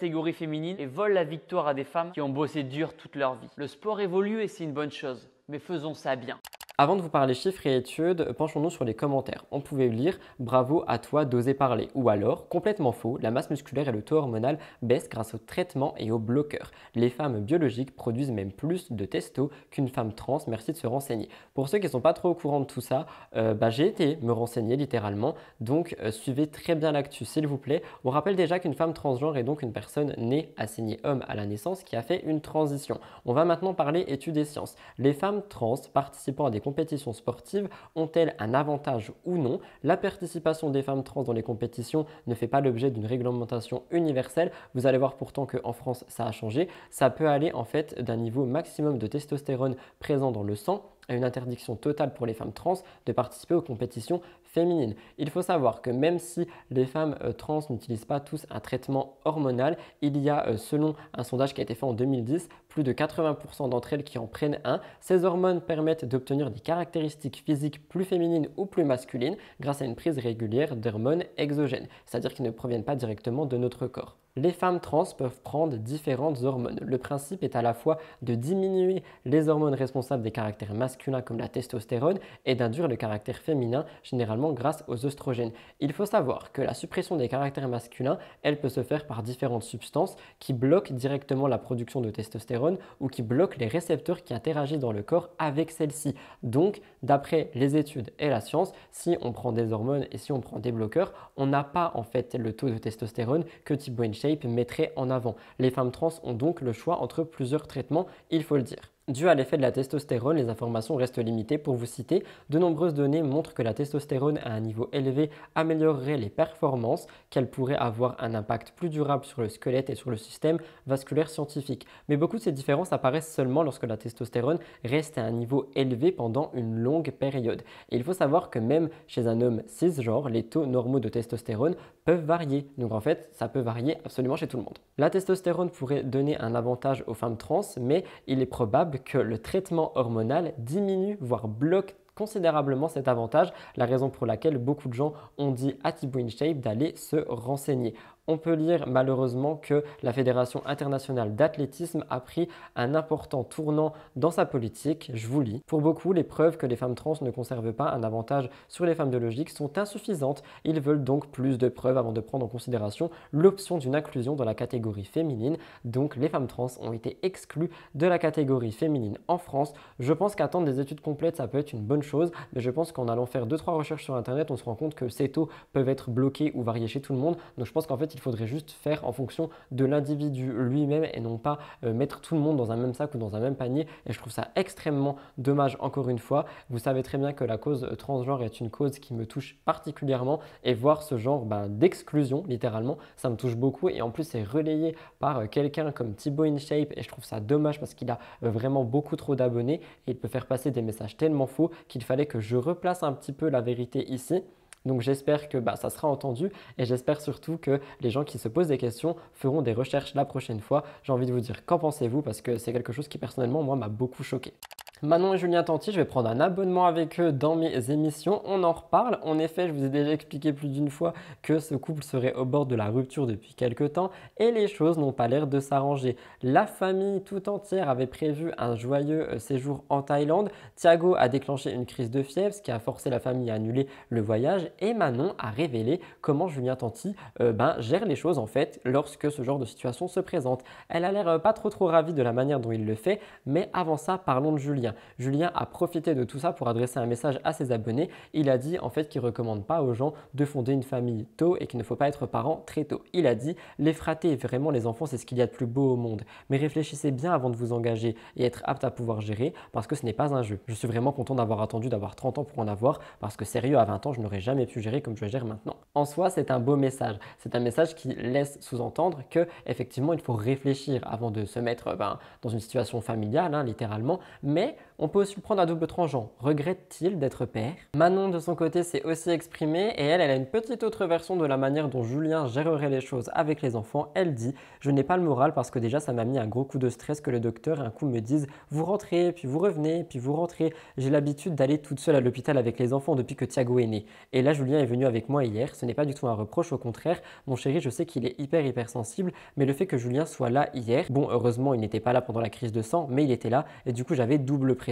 Et je trouve ça quand même assez bizarre de dire que ton mari te met une double pression et surtout qu'il n'est jamais venu à l'hôpital avant, même s'il est hypersensible, il est censé quand même un peu être responsable de l'enfant, non? Je sais pas, peut-être que je me trompe, mais j'ai envie de dire, il est influenceur, Manon aussi, donc si Manon arrive à trouver le temps pour aller à l'hôpital, il pourrait y aller également. Je sais pas. Je vous laisserai me dire ce que vous en pensez dans les commentaires. Elle dit « Je vais à l'hôpital une fois tous les mois, tous les 2 mois quand il y a de la chance. » C'est ce que Manon Tanti dit. Donc en fait, elle ressent beaucoup de pression par rapport à ses enfants notamment. Et moi, ce que j'ai envie de dire, c'est qu'elle a l'air un peu toute seule dans cette épreuve vu que Julien refuserait de l'accompagner. Je vous laisserai me dire ce que vous pensez de tout ça dans les commentaires. Mais il y a d'autres rumeurs qui sont venues un petit peu noircir le couple Tanti. La prise de parole de Manon n'a pas du tout rassuré les internautes parce que dans une story, elle dit « Aïe fraté, si tu continues, Julien, je balance tout, je t'aurais prévenu, dès ce soir tu arrêtes. » Très vite, les internautes ont réagi et ont dit « Il y a de l'eau dans le gaz, elle va balancer une bombe, ils vont se séparer, on ne sait pas ce qui se passe, mais ça a l'air quand même assez grave. » Et moi personnellement, je n'ai rien vu de plus par rapport à ça.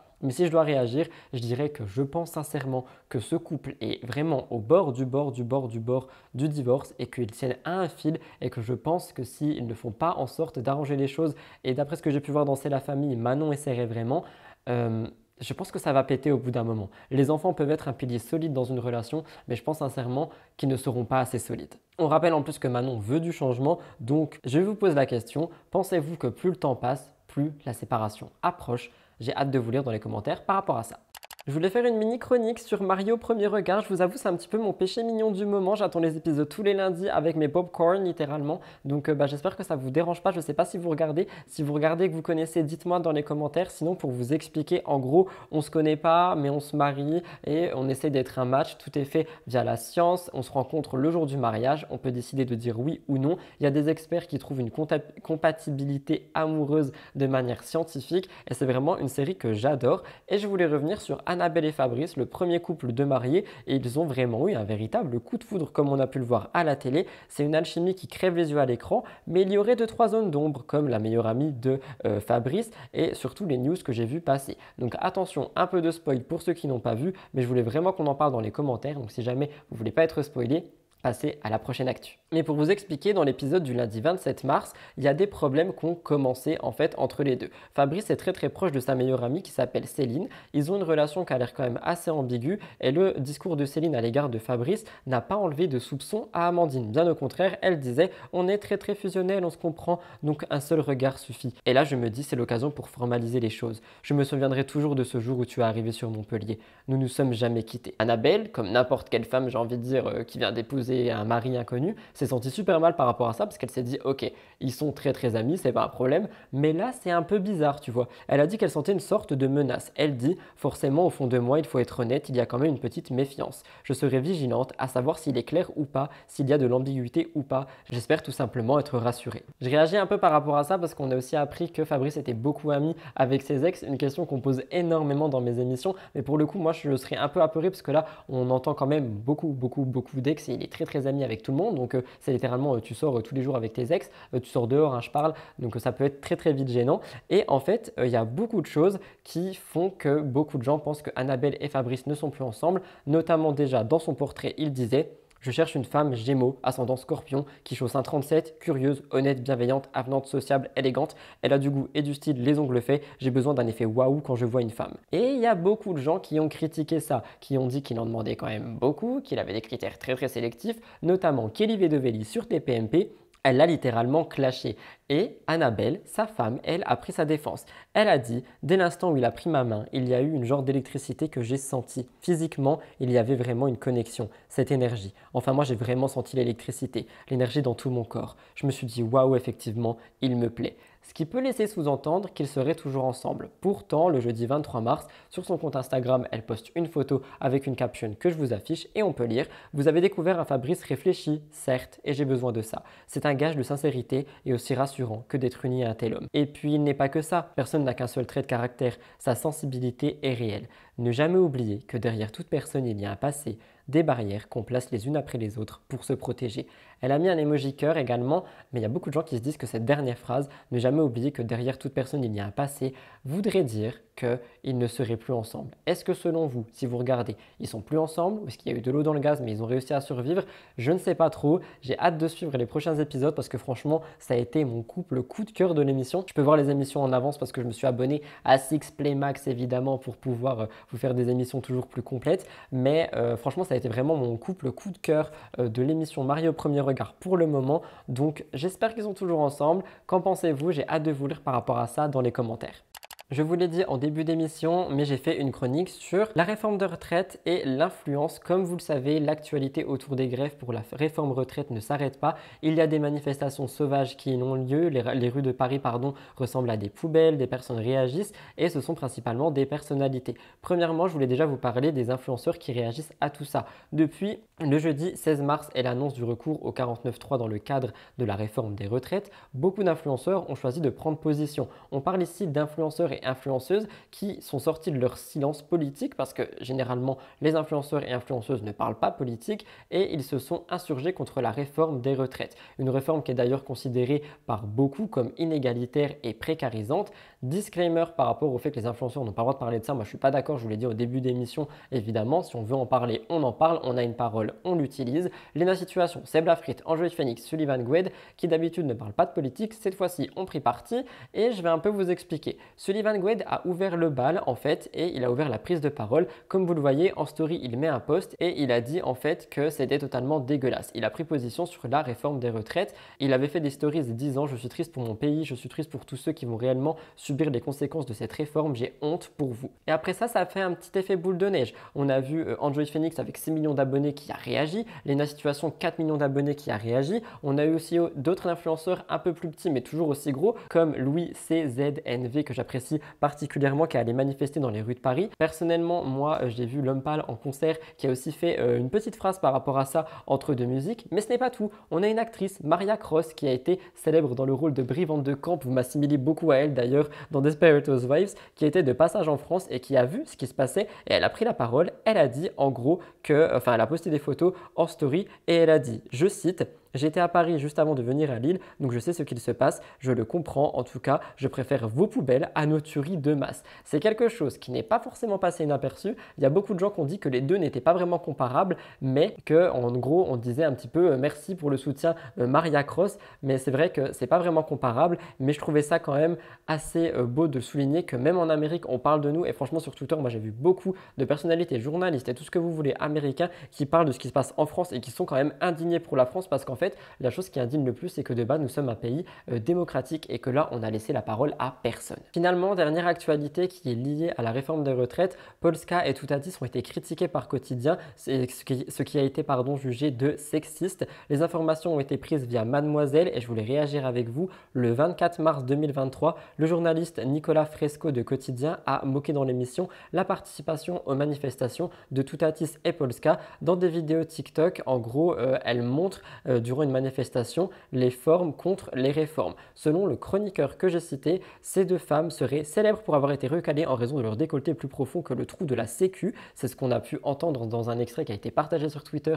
que je ne peux pas vous montrer parce que droit d'auteur, mais elles ne sont pas que ça en fait. Et pour le coup, elles ont montré une bonne chose et elles ont montré qu'elles se bougeaient pour ça, et elles ne sont pas que juste des filles à décolleté. Même si j'en ai parlé dans mes émissions, je trouve ça ultra grave de dire qu'elles ne sont que ça. Et finalement, Polska a répondu. Elle a dit: je m'adresse à toi Yann Barthès, car je ne connais pas le nom de ton chroniqueur aux cheveux gras. À ton grand âge, tu as 48 ans, tu trouves ça normal qu'on puisse faire en 2023 des chroniques devant des milliers de téléspectateurs hyper sexistes, hyper misogynes. Au lieu de parler de l'acte lui-même, vous vous êtes arrêté à des faux ongles et un décolleté. Je réagis par rapport à ça. Elles peuvent être superficielles parce qu'elles mettent des faux ongles, des extensions, tout ça, mais elles ont fait passer un message politiquement que je trouve important, et je trouve ça tellement horrible. Et oui, ultra sexiste comme elle le dit et ultra misogyne de les réduire à deux filles qui ont juste eu un problème d'entrée dans un restaurant avec un décolleté, alors qu'elles prennent la parole et qu'elles montrent à leur communauté qu'elles ne sont pas contentes par rapport à la réforme des retraites. Et on dit aux influenceurs de se taire. Pour le coup, moi je ne suis pas d'accord, je suis encore moins d'accord avec ce qui s'est passé sur Quotidien. Je défends Polska et Toutatis pour ce coup. Elles sont peut-être superficielles comme ils le disent, mais elles sont engagées et ça il faut le noter. La séquence a été énormément critiquée sur les réseaux sociaux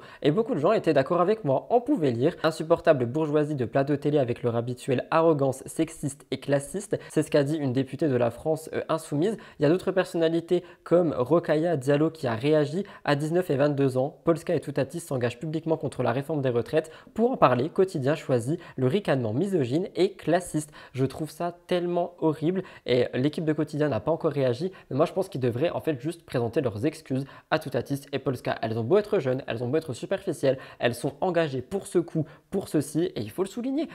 Un acte ne fait pas une personne. C'est pas parce qu'elles ont été recalées et connues selon eux pour ça, parce qu'elles étaient quand même connues énormément avant, qu'elles sont que ça. Enfin stop, faut arrêter quoi. Polska a d'ailleurs réagi sur Twitter, je vous laisse écouter. Déjà que je taffe ou pas, qu'est-ce que t'en sais? T'es dans ma vie. J'ai quand même une société qui tourne depuis 3 ans, je pense que je taffe un minimum. Après certes, je suis pas en train de dire que c'est un taf qui est physique, qui est compliqué, etc. Même si chaque taf a son lot d'avantages et des désavantages.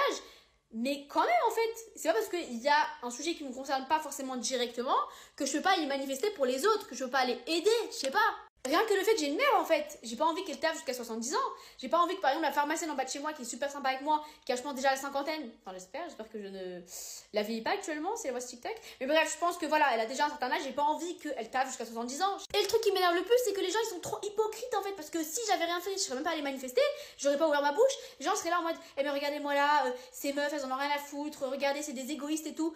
Et quand je fais quelque chose, ça va toujours pas. En plus les manifestations, c'est quand même souvent dangereux, et surtout encore plus pour des personnes qui ont de la notoriété sur les réseaux, parce qu'en fait déjà rien que dans la vie de tous les jours on a vraiment bien plus de chances de se faire agresser que vous. C'est à dire que là j'ai vraiment pris un risque d'aller et de potentiellement me faire agresser par des gens autour, des haters, etc. J'ai fait ça. Donc toi là derrière ton écran, derrière ton cellulaire, toi là qui me critique, j'espère que tu as pris le même temps que moi pour aller manifester. J'espère au moins t'as fait ça. Évidemment, moi j'en peux plus de ce genre de misogynie, de sexisme, de tout ce genre de trucs, et on peut ne pas être d'accord avec les actes que certaines personnes font ou le contenu de certaines personnes, la manière dont elles s'habillent ou quoi que ce soit. Pour le coup, elles font passer un beau message, elles n'ont rien demandé à personne, genre littéralement elles ont juste voulu défendre quelque chose et elles se sont fait insulter. Franchement, il n'y a pas eu d'insultes de style, je peux pas les dire parce que ça sera bipé, mais pour moi, les ricanements, les rires et tout qu'il y a eu, ce sont des insultes. C'est du rabaissage, rabaissement. Elles ont été rabaissées, peu importe, et je trouve que c'est pas possible. Je vous laisserai me dire ce que vous pensez de tout ça dans les commentaires. Nous passons tout de suite à Sarah Lopez.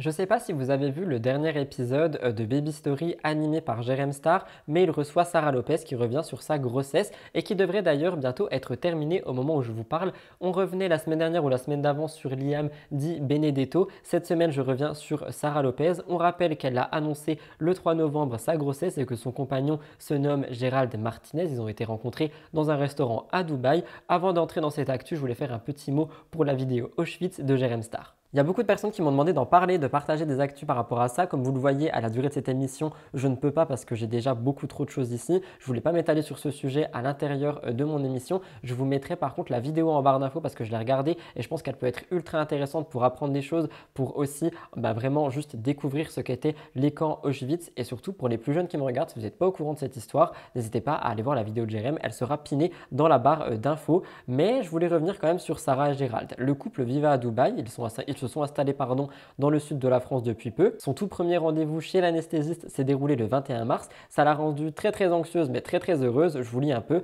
Apparemment, il va me faire passer des tests, des examens, des prises de sang. On va aussi voir si on peut programmer la péridurale. Elle m'a envoyé au labo de l'hôpital pour que je fasse des prises de sang. Elle m'a dit qu'elle recevait les résultats demain matin. Elle a vu ma jambe gonfler, donc du coup elle m'a prescrit d'urgence un écho-doppler des membres inférieurs. Elle raconte un peu tout par rapport à tout ça et c'était vraiment le point bébé que je voulais faire parce que chez Jérém Star on apprend d'autres choses sur le fait que son histoire avec Gérald a eu beaucoup de péripéties. Vous m'avez demandé de revenir dessus, donc je le fais. Ils se sont rencontrés dans un restaurant à Dubaï et lorsque leur histoire est devenue officielle, en fait, on a accusé Sara Lopez d'avoir brisé une famille parce qu'il était déjà en couple à l'époque.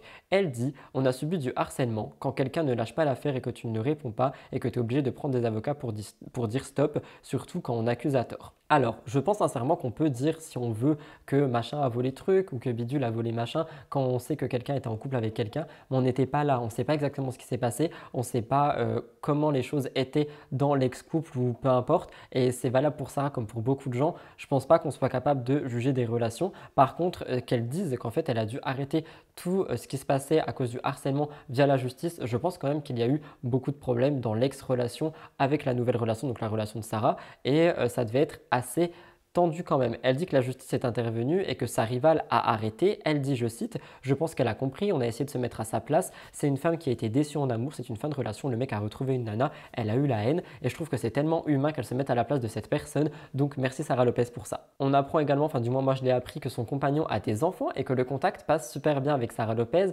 Elle dit que ils sont ultra respectueux de leur relation, qu'ils sont ultra gentils et que ça lui donne en fait beaucoup confiance pour l'avenir de leur relation. Elle dit, tu ne sais pas où te positionner, tu ne veux pas être ami avec eux et en même temps tu ne peux pas être strict parce que tu n'es pas leur maman. Tu vois ce que je veux dire, tu n'as pas d'éducation à leur faire.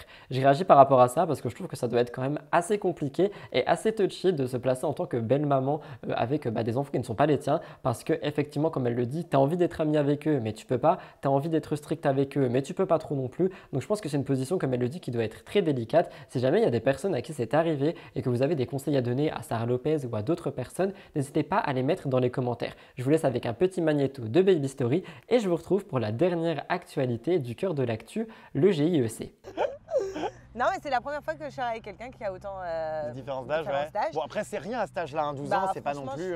Voilà, moi mes parents avaient plus de 10 ans d'écart. Ouais. Personnellement ça choquait personne et moi ça me choque pas. Ouais, Tu connais Snapchat? Quand même. Oui. Et TikTok? Oui. Ah bah ça va, ça va. Ah bah ça va, t'es moderne. Son âge, en vrai, c'est tout ce que je devais avoir. Je sais pas comment dire, c'est tout ce que j'attendais, c'est tout ce que je devais avoir. J'ai fait des erreurs avant, pour moi c'était des erreurs. Et grâce à ça, j'ai appris et lui, il est arrivé. Comme je viens de vous le dire, point environnement qui est assez gros. On en a parlé brièvement dans mon émission Positive de manière positive. Là, je vais revenir sur toute l'autre façade. Je place un trigger warning par rapport à l'éco-anxiété parce que même si c'est un sujet important et très intéressant, je pense qu'il peut rendre éco-anxieux pas mal de personnes. Je vais lier ça au monde de l'influence pour les moins intéressés par l'environnement pour juste vous faire écouter. Mais je voulais quand même revenir par rapport à l'écologie et surtout sur le rapport du GIEC. Donc comme je viens de le dire, trigger warning, éco-anxiété, je veux en parler. C'est très important et je vais le lier au milieu de l'influence. Depuis 1988, le groupe intergouvernemental d'experts sur l'évolution du climat évalue l'évolution du climat et les connaissances scientifiques, les possibilités de limiter l'ampleur du réchauffement climatique et la gravité de ses impacts, et les possibilités de s'adapter aux changements attendus. Je vais m'appuyer sur plusieurs médias, La Vie publique, Instagram et d'autres qui ont retranscrit les rapports avec des mots-clés et des détails simples, donc je pense que c'est le mieux. Je vais beaucoup lire mes notes pour que ça soit le plus compréhensible pour vous. La décennie 2010-2020 est la plus chaude depuis 125 000 ans et ceci est principalement dû à l'activité humaine. En 2019, la concentration de CO2 dans l'atmosphère est de 410 parties par million en moyenne. C'est un taux qui n'avait pas été atteint depuis 2 millions d'années. Le taux de réchauffement climatique global de 1,5 degré par rapport à l'ère pré-industrielle sera atteint dès le début de l'année 2030, quels que soient les efforts qu'on peut faire pour le réduire à partir de maintenant. Les politiques actuellement en place disent qu'il y a un réchauffement global de 2,4 degrés à 3,5 degrés qui serait là à la fin du siècle avec une valeur moyenne de 3,2 degrés. Ça paraît peut-être rien quand je le dis comme ça, mais croyez-moi, c'est énorme. Et de toute façon, le changement climatique a déjà touché pas mal de choses. L'accès à l'eau et à l'alimentation, avec une réduction de la croissance de la productivité, la santé, augmentation des maladies vectorielles transmises par les moustiques, la mortalité liée aux vagues de chaleur, l'activité économique aussi qui a gravement baissé et les effets du changement climatique varient selon les régions. Entre 2010 et 2020, la mortalité liée aux inondations, aux sécheresses et aux tempêtes a été 15 fois plus supérieure dans les pays très vulnérables par rapport aux pays peu vulnérables. Il y a des émissions de gaz à effet de serre qui ont continué d'augmenter très fortement au cours des 10 dernières années, mais 2 fois moins vite que la précédente décennie. Donc il y en a eu plus, mais moins rapidement. L'objectif de limiter le réchauffement climatique global de 1,5 degré nécessite un pic des émissions de CO2 en 2025 au plus tard, puis une décroissance jusqu'à atteindre la neutralité carbone en 2050.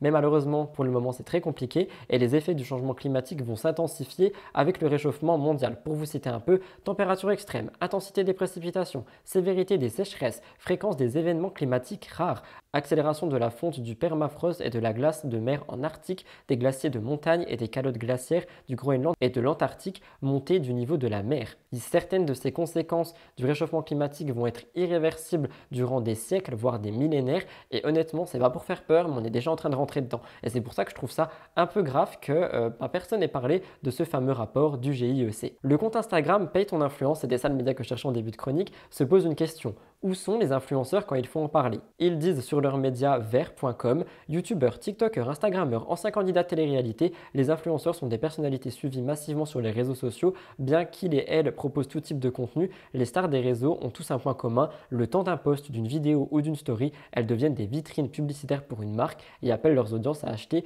ou à avoir des services. Pour certains, ce sont des dizaines de partenariats et collaborations prolongées chaque mois sur les réseaux. Le problème, elles ont un énorme pouvoir de prescription et influencent massivement les comportements d'achat de leurs audiences, composées principalement de jeunes. Ce qu'ils veulent dire par là, c'est que la société de consommation qui est aussi due au réchauffement climatique, en fait, peut être aussi un découlement des influenceurs et des partenariats. Mais ce n'est pas tout. Surtout, ils sont où? Pourquoi est-ce qu'ils n'en parlent pas? Pourquoi est-ce qu'ils n'ont pas de prise de parole par rapport à ça? Donc, Paye ton influence, le compte Instagram dit deux choses. La première, c'est qu'ils devraient peut-être se responsabiliser un peu par rapport au placement de produits, etc. Et peut-être essayer de réduire tout ce qui va être par rapport aux vêtements, aux choses comme ça qui ont vraiment soit du gaspillage, soit directement une conséquence sur le réchauffement climatique. Mais surtout, il pose une question qui est très vraie. Que se passerait-il si Léna Situation ou Squeezie deviendraient écolo le temps d'une journée? Ils disent « Nous sommes persuadés que cela entraînerait un mouvement global de prise de conscience de l'urgence climatique tant auprès d'autres influenceurs qu'auprès de leurs audiences. » Et c'est vrai que je trouve ça tellement vrai. Mais je pense que si Léna Situation ou que si Squeezie prenait juste le temps d'une journée, un partenariat ou une prise de parole par rapport à l'écologie, il y aurait tellement de gens, d'abonnés, de fans, etc.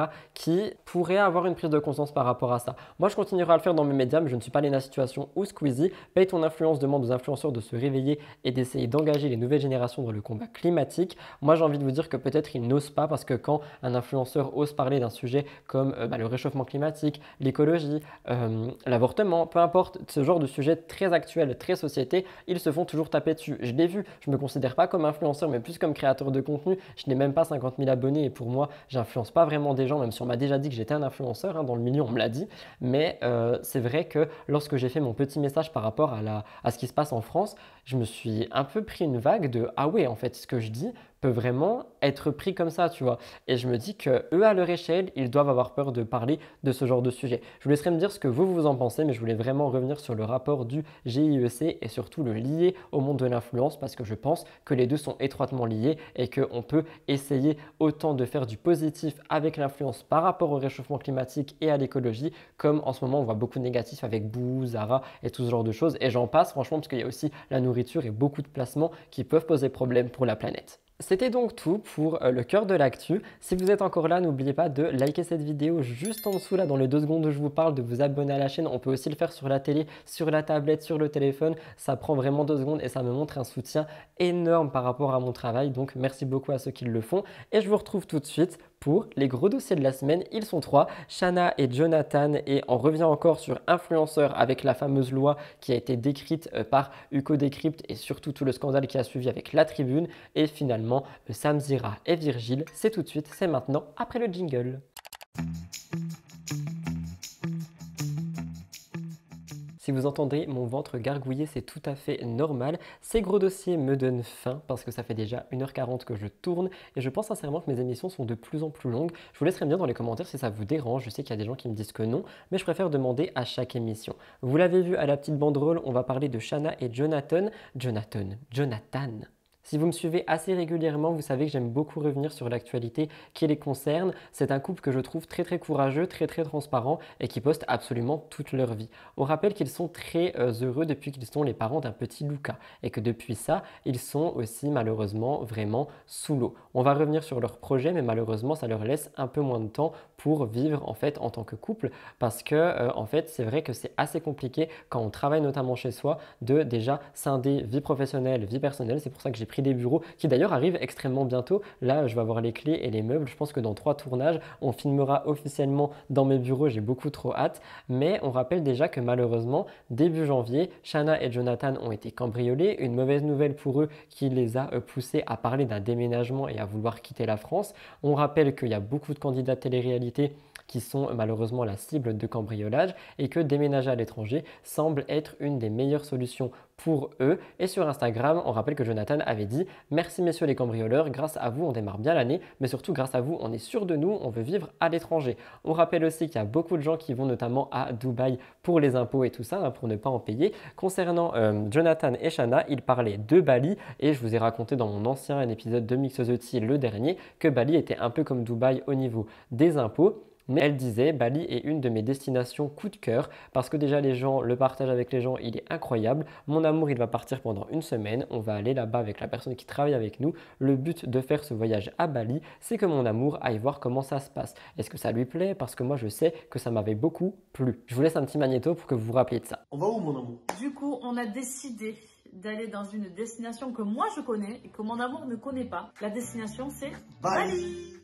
Mais ce n'est pas tout, parce qu'on rappelle que la semaine dernière, je parlais aussi de la santé de leur enfant, Luca. Il semblait avoir beaucoup de mal à avaler, il s'étouffait en ingurgitant son lait et donc le couple s'était rendu aux urgences, quelque chose qui avait beaucoup fait parler, c'est pour ça que j'en avais parlé la semaine dernière. Le couple disait que les médecins avaient dit que c'était quand même à risque jusqu'à ce qu'il arrive à se mettre assis tout seul et que tous les soirs, ils vont devoir lui donner un traitement pour qu'il évite de s'étouffer. Je vous laisse regarder.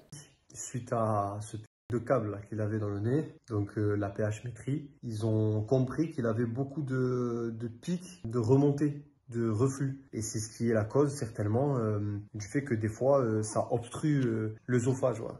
Et du coup, plusieurs choses. Déjà, il ne faut plus jamais qu'on le mette allongé à plat. Toujours qu'il soit surélevé. Ensuite, on va épaissir son lait. Donc on va passer au Novalac Riz AR, donc anti-régurgitation. Et on va devoir le traiter. Donc il va avoir un traitement pendant plusieurs mois. On ne sait pas combien de temps, le temps nécessaire pour qu'il n'y ait plus ce problème. Apparemment, le médecin nous dit que ça risque d'être jusqu'à au moins quand il arrive à se mettre assis tout seul. En gros, tous les soirs, on va devoir lui donner ça pour éviter que notre fils s'étouffe. Voilà. C'est ça mon amour, j'ai rien oublié. Et tu l'as fait Voilà. avant de partir. Ben, il l'a fait. Et là, il a arrêté de respirer. Ses yeux sont devenus tout rouges. Et on a maîtrisé, ça va. Et au moins, il est branché, donc ils vont pouvoir savoir pourquoi ça a fait ça d'un coup. Mais t'as vu, il était en train d'avaler, je crois. Tousser et avaler. Il a fait les deux en même temps. Ma chérie, à la base, avait pris le téléphone pour vous dire que ils sont censés enlever la sonde là dans 20 minutes. Et après, ils récupèrent l'appareil qui est branché à la sonde. Et grâce aux données, ils pourront savoir pourquoi notre fils arrête de respirer comme là, il vient de le faire.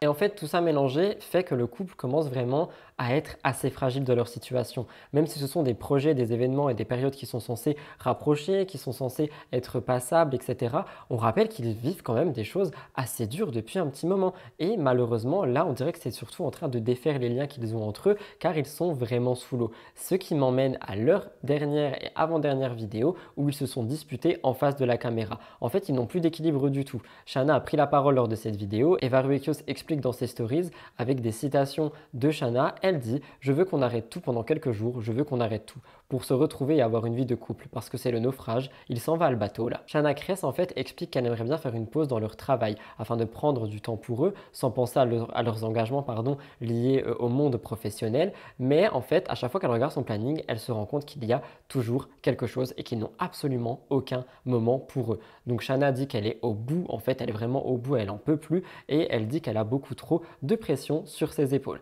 Elle envisagerait de faire une pause sur les réseaux sociaux, c'est ce qu'elle dit lors de la première vidéo. John répond « Mon cœur, tu es très négative et c'est ce que j'essaye de t'expliquer, bordel. Essaye d'être positive, de me dire où on va, qu'on trouve des solutions, qu'on avance. » Shanna dit qu'ils n'arrivent même pas à se retrouver eux-mêmes, que faire ce genre de choses H24 avec le rythme qu'ils ont, ça ne va absolument pas du tout, qu'il faut qu'ils passent du temps ensemble parce que sinon, en fait, juste le couple va exploser. Et John dit, il y a une différence entre ne pas avoir la solution et essayer de la trouver, et là, tu n'as pas envie. Je vous ai fait un petit condensé de tout ça, regardez. On a tellement de boulot et d'engagement que c'est très dur de prendre une décision de mettre des choses de côté aujourd'hui, sauf que moi, je suis en train de faire, de craquer complet, je le dis pas, et je commence à en avoir vraiment marre tous les jours.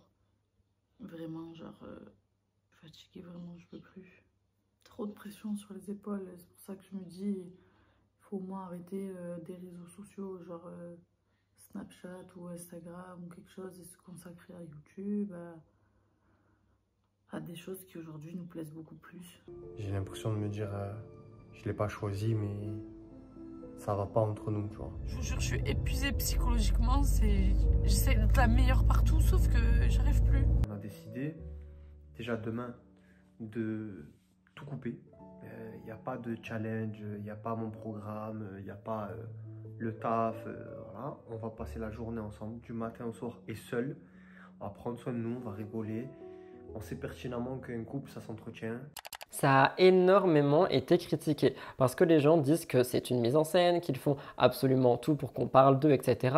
Que comme par hasard, les vidéos où ils se clashent sont plus vues que les autres, mais ça c'est un peu normal chez tout le monde. Et pour ce qui est de la mise en scène, j'en ai déjà parlé lorsque j'ai parlé de Shanna et Jonathan. Donc oui, il y a le montage, etc. Donc oui, ils ont travaillé dessus, mais ils ont toujours dit qu'ils veulent absolument tout partager. Donc par conséquent, après les rendez-vous médicaux qu'on a pu voir, maintenant ce sont les disputes qu'on a de leur part. Et ça m'étonne pas vraiment d'eux parce qu'ils sortent de télé-réalité et ils ont dit qu'ils voulaient vraiment faire leur télé-réalité sur YouTube. Ils n'ont pas employé les mots comme ça, mais ils ont dit qu'ils voulaient tout montrer. Les hauts, les bas, les disputes, les moments joyeux, les moments pas joyeux. Donc je comprends pas pourquoi est-ce que quand c'est joyeux, on les accuse pas aussi de tout montrer et de mettre en scène. Je sais pas si vous voyez ce que je veux dire. Quoi qu'il en soit, le lundi 27 mars, ils se sont de nouveau exprimés sur YouTube et ils ont évoqué des tensions dans leur couple encore plus fortes. Ils ont révélé vouloir faire une vraie pause sur les réseaux sociaux. Shanna a dit « Comme vous l'avez compris, on est au bout du rouleau. On travaille trop, on est fatigué. Notre couple est en péril clairement parce qu'on n'arrive pas à se retrouver. » Elle dit « On n'arrive pas à avoir du temps pour nous. On donne tout notre temps à notre fils et à notre travail. »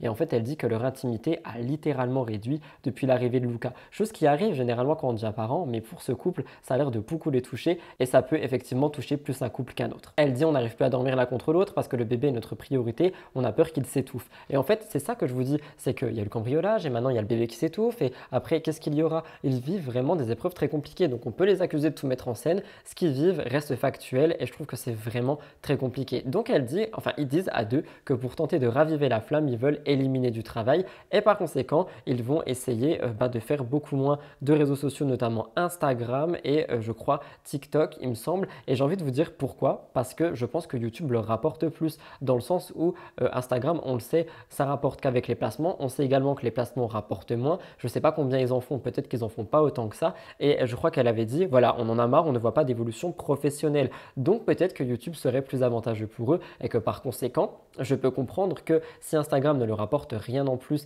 et que eux ils cherchent par exemple un business, tu vois, de l'argent et peut-être faire évoluer leur compte et que ça ne marche pas, pourquoi pas prendre une pause dessus, le temps de se retrouver pour revenir en force. Sauf que leurs problèmes, vous l'avez compris, ne plaisent pas à tout le monde. Shanna et Jonathan font face à des critiques constantes et encore une fois, on les accuse de mettre en scène. On pouvait lire la faute aux viewers. C'est bien les gens qui sont curieux. C'est comme les journaux à scandale de l'époque. Vraiment trop dur d'être influenceur. Et ceux qui travaillent plus un bébé, ils doivent dire quoi alors? Non mais lol, ils s'en sortent pas avec leur bébé alors qu'ils travaillent à leur domicile. Bande de ploucs pathétiques. Est-ce que vous vous rendez compte de la violence des mots qui sont dits face à ses parents? Je comprends pas comment est-ce qu'on peut dire ça. Qu'ils travaillent à leur maison ou pas, qu'ils sont influenceurs ou pas, ils sont en difficulté, peu importe le travail, peu importe la situation. Là au moment T, ils disent être en difficulté, ils le sont. Il n'y a pas à comparer A avec B, il y a juste à réagir sur A et je réagis sur A. On se dit pas ce genre de choses. Bande de ploucs pathétiques. Enfin, je trouve ça stop, c'est vraiment trop gros. Et évidemment, le fameux tellement fake tout ça, une mise en scène, t'as peur. Moi, je vais réagir à ça parce qu'il y a beaucoup de gens qui parlent de mise en scène et moi, je commence à en avoir marre de ce genre de choses. Je vais vous dire quelque chose, c'est qu'il y a beaucoup de gens qui adorent ce genre de voyeurisme.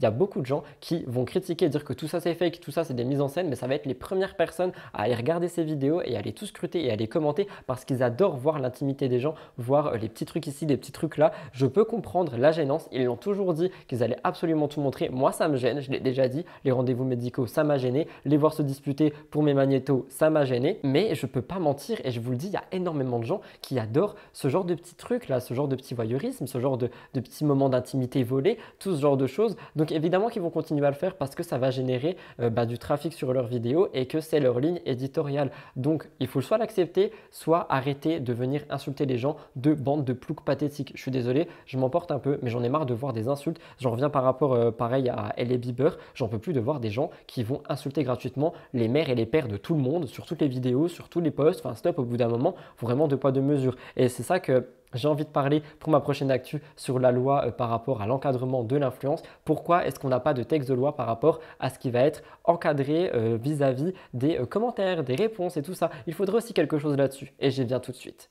Alors ça va être une des plus grosses actualités de mon émission, je pense. Et pour une fois, c'est pas de la télé, donc je suis assez content que ma plus grosse partie des gros dossiers ne parle pas de télé-réalité, mais on va bel et bien parler des lois de l'encadrement de l'influence. J'ai vu passer mes informations sur le Huffington Post, sur le Parisien, sur le média Hugo Décrypte, que je vais beaucoup afficher parce que j'ai l'impression que c'est quelqu'un qu'il faut mettre en avant, qui parle énormément bien des choses. Donc je vais mettre son compte Instagram en avant, évidemment, je le cite quand même. J'ai vu ça passer tellement partout, BFM TV aussi, 20 minutes. J'ai pris un condensé de tout ça, j'ai vu parler avec des créateurs de contenu, je ne citerai pas avec qui j'ai parlé, mais j'ai pu parler avec certains d'entre eux pour remettre mes informations dans l'ordre. J'ai pas envie de donner des noms parce qu'ils m'ont demandé de ne pas le faire et surtout parce que y a des gens qui sont mêlés à ça et qui se font insulter et j'ai pas envie de faire une vague d'insultes. Je vais juste boire une gouliche de café et c'est parti pour la plus grosse actualité de mon émission.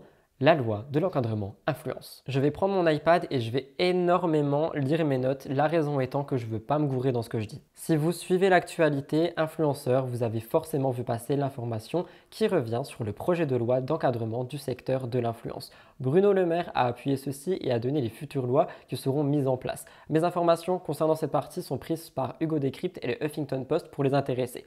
Comme vous le savez, sur Internet, c'était un peu le Far West. On faisait un peu tout ce qu'on voulait et quand je dis on, vous m'avez compris. Bruno Le Maire, ministre de l'économie, a présenté le vendredi 24 mars un guide de bonne conduite, fruit de plusieurs mois de travail et de consultation citoyenne pour donner un cadre assez strict au business des influenceurs.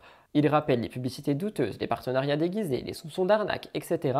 Et en fait, ces propositions prennent la forme d'une sorte de guide de bonne conduite d'une quinzaine de pages disponible sur un site web que je vous mettrai en barre d'infos si jamais ça vous intéresse. Le Huffington Post est revenu sur les points les plus importants et je vais les citer ici pour que vous compreniez ce que c'est. N'hésitez pas à aller voir leur article pour plus d'informations détaillées. Alors déjà, selon ce guide, on revient enfin sur ce qu'est un influenceur et selon le gouvernement français, je cite, un influenceur désigne toute personne physique ou morale qui crée et diffuse à l'intention du public français par un moyen de communication électronique des conseils ou des contenus faisant la promotion directement ou indirectement de produits ou de services en contrepartie d'un bénéfice économique ou d'un avantage en nature. C'est une définition qui en gros montre qu'un créateur de contenu qui touche la moindre contrepartie, produit ou argent est donc un influenceur. selon la définition juridique qui a été donnée. Il y a aussi une définition qui va être donnée plus tard pour agence d'influenceurs et d'ailleurs, dorénavant, les contrats seront obligatoires dès lors qu'il y aura une prestation économique d'influence commerciale.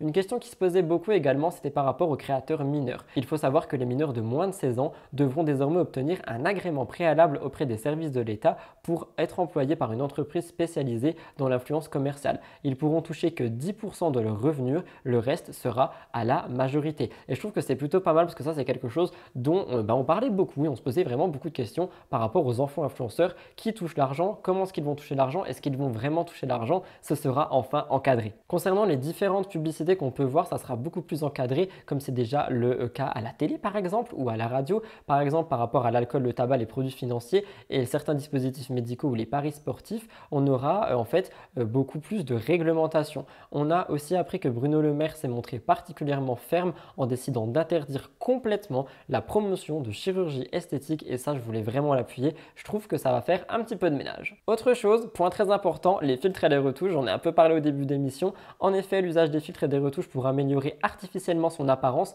ont, selon des experts, des effets psychologiques dévastateurs pour l'estime et l'image des internautes, en particulier les plus jeunes. C'est la raison pour laquelle les influenceurs auront pour obligation de stipuler toute utilisation de filtres ou de retouches lors de publications de contenu qui auront recours à ces techniques et je trouve que c'est une très bonne chose. Une autre annonce qui a eu un effet immédiat, c'est la création d'une équipe de 15 enquêteurs spécialisés qui seront au sein de la DGCCRF, qui seront en fait dédiés comme une petite police des réseaux sociaux. C'est une brigade qui est chargée de surveiller les réseaux, qui pourra adopter des sanctions, faire fermer des comptes et saisir si nécessaire la justice en cas de manquement. Si jamais il y a des problèmes par rapport à tout ça, on a des peines maximales étant 2 ans de prison et 300 000 € d'amende, donc ce n'est pas rien et c'est vraiment sur quoi je voulais un petit peu réagir. C'est pas tout parce qu'il y a Sam Zira qui a beaucoup médiatisé tout ça et qui a milité pour cette loi autour de l'influence, qui a réagi sur Instagram. Il a dit: la loi qui vise à lutter contre les arnaques et dérives d'influenceurs sur les réseaux sociaux va passer cette semaine. Un grand merci au député Arthur Delaporte à l'initiative du projet et au député Stéphane Vogetta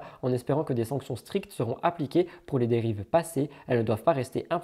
Un grand merci pour la visite à l'Assemblée nationale, pour nos échanges constructifs et pour contribuer à protéger les consommateurs. Ça, c'était pour la partie vraiment la loi, l'encadrement, le texte de loi, etc. Encore une fois, il y aura plus d'informations dans l'article du Huffington Post qui sera en barre d'infos si ça vous intéresse. Là, tout de suite, on va parler de la partie scandale et encore une fois, j'ai besoin d'une gouliche de café pour ça. Donc Rudy, il boit son café comme son petit verre de vodka et c'est parti.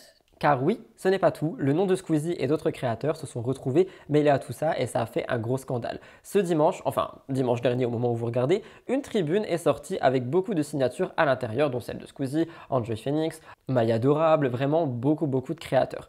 Je vais vous citer un peu le Parisien pour vous expliquer, ça sera en barre d'infos si jamais ça vous intéresse. 150 influenceurs et créateurs de contenu appelaient les députés à ne pas casser leur modèle avec la fameuse proposition de loi. En gros, ce texte, la tribune, selon lequel il ne faudrait pas encadrer l'activité de ces créateurs de contenu, dont certains font la publicité controversée, fait désormais polémique. Parce qu'en effet, ça a été pris à double tranchant, littéralement. Je vais vous expliquer. En fait, l'UMIC, dont je vous ai déjà parlé la semaine dernière, donc une organisation qui veut réguler l'influence, affirme soutenir cette loi et que ce texte avait simplement été là pour objectif de faire de la pédagogie autour du métier de créateur de contenu. Mais le texte aurait été un peu modifié. Voici ce qu'on pouvait retrouver à l'intérieur. Quant à nous, nous sommes certainement pas parfaits. Nous avons fait des erreurs, mais notre priorité est et sera toujours la protection des consommateurs de nos communautés. Nous sommes favorables à un encadrement du secteur, mais pour cela, nous pensons qu'il est nécessaire de connaître ce qui le constitue. Alors voilà notre histoire.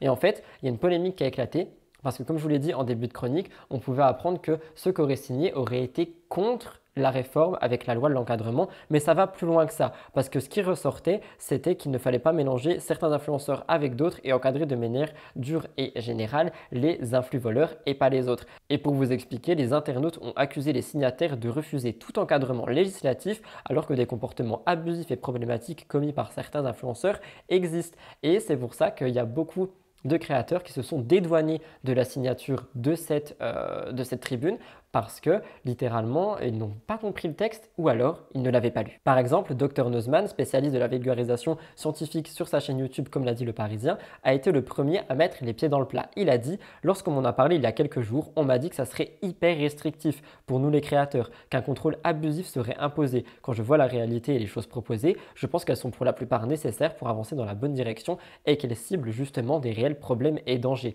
Plus tard, c'est Squeezie qui a réagi. Il a dit « On m'a présenté cette tribune comme un moyen de nous défendre devant des lois trop extrêmes qui auraient pu pénaliser à tort les honnêtes créateurs de contenu. En réalité, cette tribune ne fait aucune distinction entre les créateurs de contenu et les influenceurs et semble juste essayer de limiter la casse sur les influenceurs mal intentionnés. » Et en fait, c'est pas du tout passé inaperçu parce qu'il y a beaucoup d'influenceurs dont Squeezie et Seb Lafrite qui ont dit qu'ils n'avaient pas lu cette tribune et qu'ils avaient juste signé parce qu'on leur avait un petit peu vendu et qu'en fait on leur avait vendu quelque chose, donc la loi de l'encadrement, comme être super restrictif, qui allait vraiment déranger dans le milieu, et c'est pour ça qu'ils ont signé. Mais ils ont signé sans lire et ça, je suis désolé, mais on ne peut pas le faire, pas à ce stade, pas sur quelque chose d'aussi important. Dans les personnes qui ont réagi, on a Booba qui a dit ils ne se sont pas mobilisés contre les dérives et les escroqueries, mais ils se sont mobilisés contre les régulations. Incroyable, va twitcher, t'es mort, Squeezie. Je trouve ça très violent, mais bon, c'était pour vous le citer.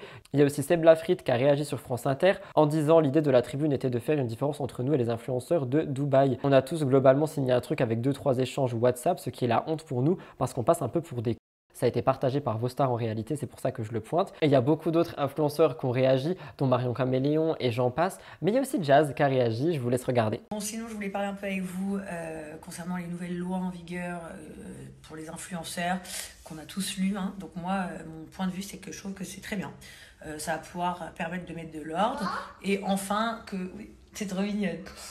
Que les choses soient justes, que ce soit pour vous ou pour nous, dans le sens où tout le monde sera protégé. Et je pense que ça, c'est le top. Et ils auraient dû faire ça bien avant. Mais vaut mieux tard que jamais, en tout cas. Donc, je pense que c'est très, très bien.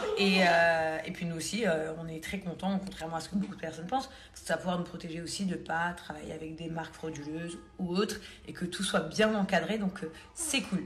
Finalement, face à toute cette situation, l'UMIC a réagi sur Twitter. Ils ont dit « Nous regrettons que la tribune à l'initiative de l'UMIC et signée par des créateurs de contenu dans le JDD a été mal perçue. Ce texte avait pour objectif, à la veille du vote de l'Assemblée nationale, de raconter ce qu'est le métier de créateur et de soutenir l'initiative de régulation du secteur de l'influence par les pouvoirs publics afin de protéger le consommateur et que l'équilibre très positif du texte actuel ne soit pas dénaturé lors du vote. Notre position est claire et n'a jamais changé, nous soutenons cette loi. » Et du coup, je voulais vraiment refaire un point vraiment sur tout ça, donc je pense que c'était un point le plus long de mon émission, mais il était nécessaire et j'espère que ça a pu éclairer tout le monde. Si vous avez des choses à dire par rapport à tout ça, que vous voulez en discuter, n'hésitez pas à le faire dans les commentaires. On pourrait revenir dessus dans d'autres émissions, refaire des points dessus, mais j'ai pas envie non plus de m'attarder, sinon on va vraiment dépasser les 2 heures et j'espère déjà que ça n'est pas vraiment le cas. Dernière actualité, je pense que vous l'attendiez comme gros dossier de la semaine chez moi, l'histoire de Virgile qu'on a pu retrouver chez Samzira. On rappelle que Virgile Delcan arrive en télé-réalité dans Moundir avec Hilary. En 2016, on le revoit dans Le Reste du Monde avec Hilary. Il a été adoré des téléspectateurs, notamment parce qu'il est très drôle, mais surtout parce qu'il est très très sensible. Malheureusement, après quelques années à faire de la télé-réalité, son état de santé s'est dégradé. En juillet 2020, Virgile a été interné de force en hôpital psychiatrique. On rappelle qu'il a été en couple et avec Chloé Cooper et avec Shani et que c'est suite à sa relation avec Shani qu'il serait tombé dans une dépression. Je ne parle pas d'état dépressif mais bel et bien de dépression. Il était super connu du monde de la télé-réalité et brusquement il a disparu. Et suite à ça, on avait appris qu'il avait été interné de force en hôpital psychiatrique et puis plus de nouvelles. Finalement, Samzira est allé l'interviewer pour 2 vidéos et on en apprendra un peu plus. Premièrement, on peut l'entendre parler des fameuses vidéos qui ont fait le buzz. Si vous ne savez pas de quoi je parle, je vous laisse regarder. Trigger warning avant de vous montrer les vidéos, pardon, il n'était absolument pas dans son état normal et il était drôle. Je vous laisse regarder, ça peut être violent. Je peux plus, et la vie de ma mère, plus jamais je fais de la télé-réalité, après on nous prend pour des fous. Je pleure de rire, je suis hospitalisé là, genre. Je m'infile parce que j'ai une sale... J'ai pas dormi de la nuit. Je pense que Cyril, tu peux m'inviter dans le prochain Touche pas à mon poste. Je suis le seul de la soirée. Vas-y, j'ai pu. Le seul de la soirée à être en psychiatrie. Cyril Hanouna, je te... Qu'est-ce qu'il y a TPMP de mon cul. Va essayer de gérer Magali Berda alors que c'est notre mère à tous. Sam lui demande plusieurs fois s'il peut lui montrer ses vidéos. Virgile dit oui à chaque fois. Il dit qu'il les avait jamais vues. Il dit qu'il ne se reconnaît pas et qu'il n'a aucun souvenir de ce qu'il a dit, qu'il a dû se faire soigner parce qu'il avait été diagnostiqué comme bipolaire, que ça lui a permis de mieux se connaître en fait et que maintenant ça fait 2 ans qu'il est sous traitement et que grâce à ce traitement, il est stable. C'est quand même quelque chose qui m'a permis moi de mieux comprendre la bipolarité via une personne qui en parle et je pense que ça a pu libérer le sujet sur cette maladie, c'est un trouble plus sur cette maladie mentale, j'ai envie de dire. Et il dit également qu'il s'est éloigné du milieu de la télé-réalité, que maintenant il est dans le milieu médical parce qu'il veut aider son prochain. Et c'est pas quelque chose qui est très anodin, j'ai envie de dire, parce que généralement quand tu as souffert vraiment à ce point et que tu as été sauvé, tu as à ton tour envie d'avoir ce contact avec les gens et de sauver les autres. Malheureusement, avant d'être interné de force et diagnostiqué bipolaire et d'être sous traitement pour gérer son humeur, il avait fait des folies comme il dit. Avant tout ça, voici sa définition de la bipolarité. Des ups, des downs, des moments pas trop neutres et c'est très difficile à vivre. Son traitement consiste à une piqûre par jour qui va lui permettre de réguler son humeur. On rappelle qu'il était surnommé Pignon parce que c'était le petit naïf et maladroit de la télé-réalité et il dira que ça lui correspond absolument plus mais que les gens continuent de l'appeler comme ça. Il dit, et je cite, « Ce qui m'a fait tomber dans la dépression après les anges, c'est l'argent et Chani. Quand je me suis revu à l'écran, je me suis demandé comment j'ai pu tromper Chloé. C'était une fille si bien, j'ai fait n'importe quoi avec elle. Après 2 mois et demi de tournage, je me suis retrouvé tout seul dans mon appartement. Chani ne me donnait plus de nouvelles et mon contrat avec Wesley pour les placements s'arrêtait à ce moment-là. Je n'ai pas géré mon argent, je n'avais plus de revenus, j'ai été perdu. Je pouvais gagner entre 5 000 et 10 000 euros par mois. Quand ça s'est terminé avec Chloé, j'ai tout dilapidé. » Je réagis par rapport à ça, on parle d'argent facile parce que effectivement les placements de produits de télé-réalité à ce moment-là c'était de l'argent facile, on va pas se mentir et en fait il a tout dilapidé mais je vous laisserai aller voir les interviews de Sam Zera pour mieux comprendre comment il a dilapidé cet argent. Il n'y avait pas que la drogue et l'alcool, il en a aussi donné beaucoup parce qu'il était dans des moments d'euphorie mais vraiment trop up j'ai envie de dire et malheureusement il a aussi libéré un tabou, et l'alcool sur les tournages. Je vais vous citer ce qu'il dit, ça fait un peu de lecture mais je pense que ça sera plus parlant et surtout c'est ses citations. Il dit « Ça m'est déjà arrivé de consommer de la sur les tournages mais c'était plus en off. Je n'ai jamais vraiment été devant la caméra sous produit. Il y a un de mes tournages où j'en prenais beaucoup, quasiment tous les dimanches. Oui, les producteurs étaient au courant car certains en consommaient aussi. La dans le milieu de la télé-réalité, c'est une réalité. C'est devenu classique. Le lendemain, je m'en vantais en disant j'ai fait du ski en langage codé. Ce qui libère littéralement le tabou, selon Virgile, comme quoi la drogue serait bel et bien là sur les tournages. Ça m'est déjà arrivé de me faire fournir par un membre de la production. Un samedi soir en boîte de nuit, il est venu me proposer de la assez pour s'amuser. Je réagis par rapport à ça, je trouve ça tellement irresponsable et surtout tellement dangereux, mais la production veut faire vivre les candidats et si c'est le seul moyen qu'ils ont trouvé, je pense qu'ils doivent se dire que c'est correct, mais ça ne l'est absolument pas. Il a dit « Ah si, j'ai déjà été sous les effets de la drogue. Pascam en séquence. C'était dans Les Princes de l'amour. J'avais consommé, on avait fait une cérémonie d'arrivée. Dans cette émission, on était fort sous alcool. Dans nos chambres, c'était un repère d'alcool.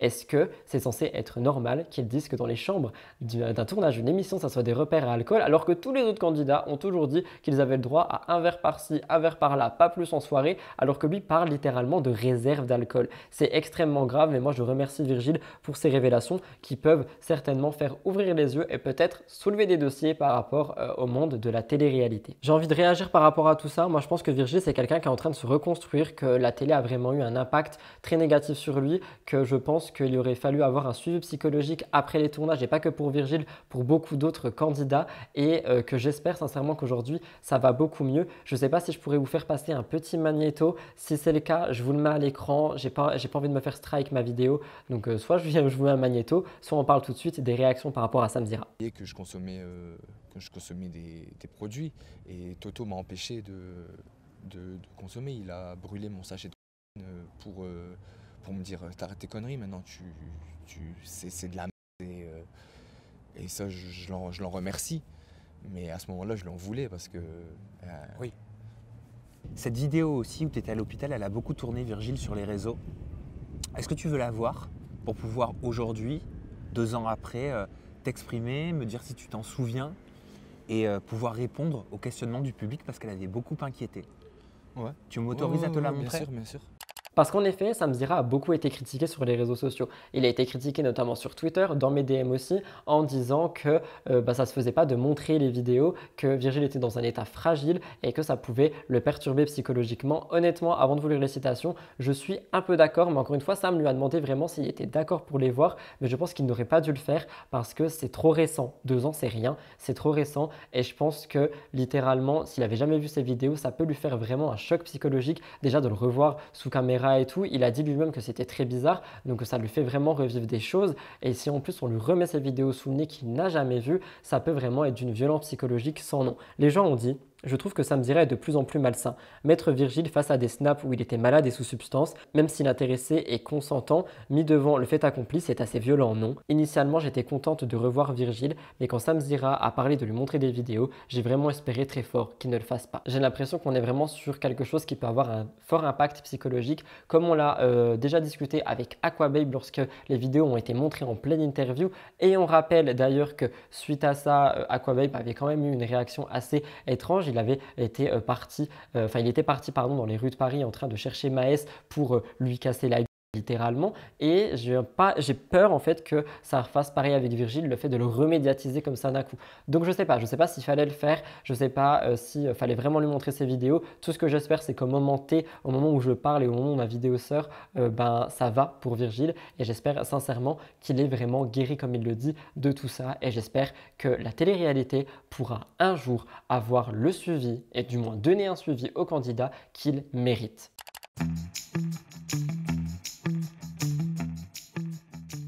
Pour ma découverte de la semaine, moment très court, mais je voulais mettre en avant 2 créatrices que j'ai déjà mises en avant. J'ai mis en avant Shera il y a 2 semaines et Océane et Gaëlle la semaine dernière. Cette semaine, je veux mettre en avant Océane et Shera. Elles ont fait une vidéo ensemble sur la Sherastrologie, une vidéo que j'ai adorée. Je trouve que c'est super intéressant comme playlist, que ça permet vraiment d'en apprendre et sur l'astrologie et sur les personnalités interrogées. Donc je trouve que c'était vraiment pas mal. Je remercie Shera et surtout Shera de faire cette playlist et Océane d'y avoir participé. Je voulais mettre en avant cette vidéo. Si jamais elle vous intéresse, elle sera dans la barre d'infos. Moi, j'ai trouvé ça super cool. On en a appris beaucoup plus, surtout sur le Capricorne parce que je suis Capricorne. Avant de vous laisser avec un magnéto, je voulais vous demander, est-ce que vous voulez une rubrique astrologie dans les prochaines émissions? J'en ai écrit une pour celle-ci, pour du coup la semaine du 3 avril. Je ne l'ai juste pas mise parce que l'émission est déjà extrêmement longue. Mais si jamais ça vous intéresse, dites-le moi dans les commentaires. Je vous laisse avec un magnéto. Le thème astral, si vous ne savez pas ce que c'est tout simplement une photo du ciel le jour où tu es né. Du coup, tu es Capricorne. Ça veut dire que le soleil, il était dans le Capricorne en fait, quand tu es né. On le voit ici, regarde,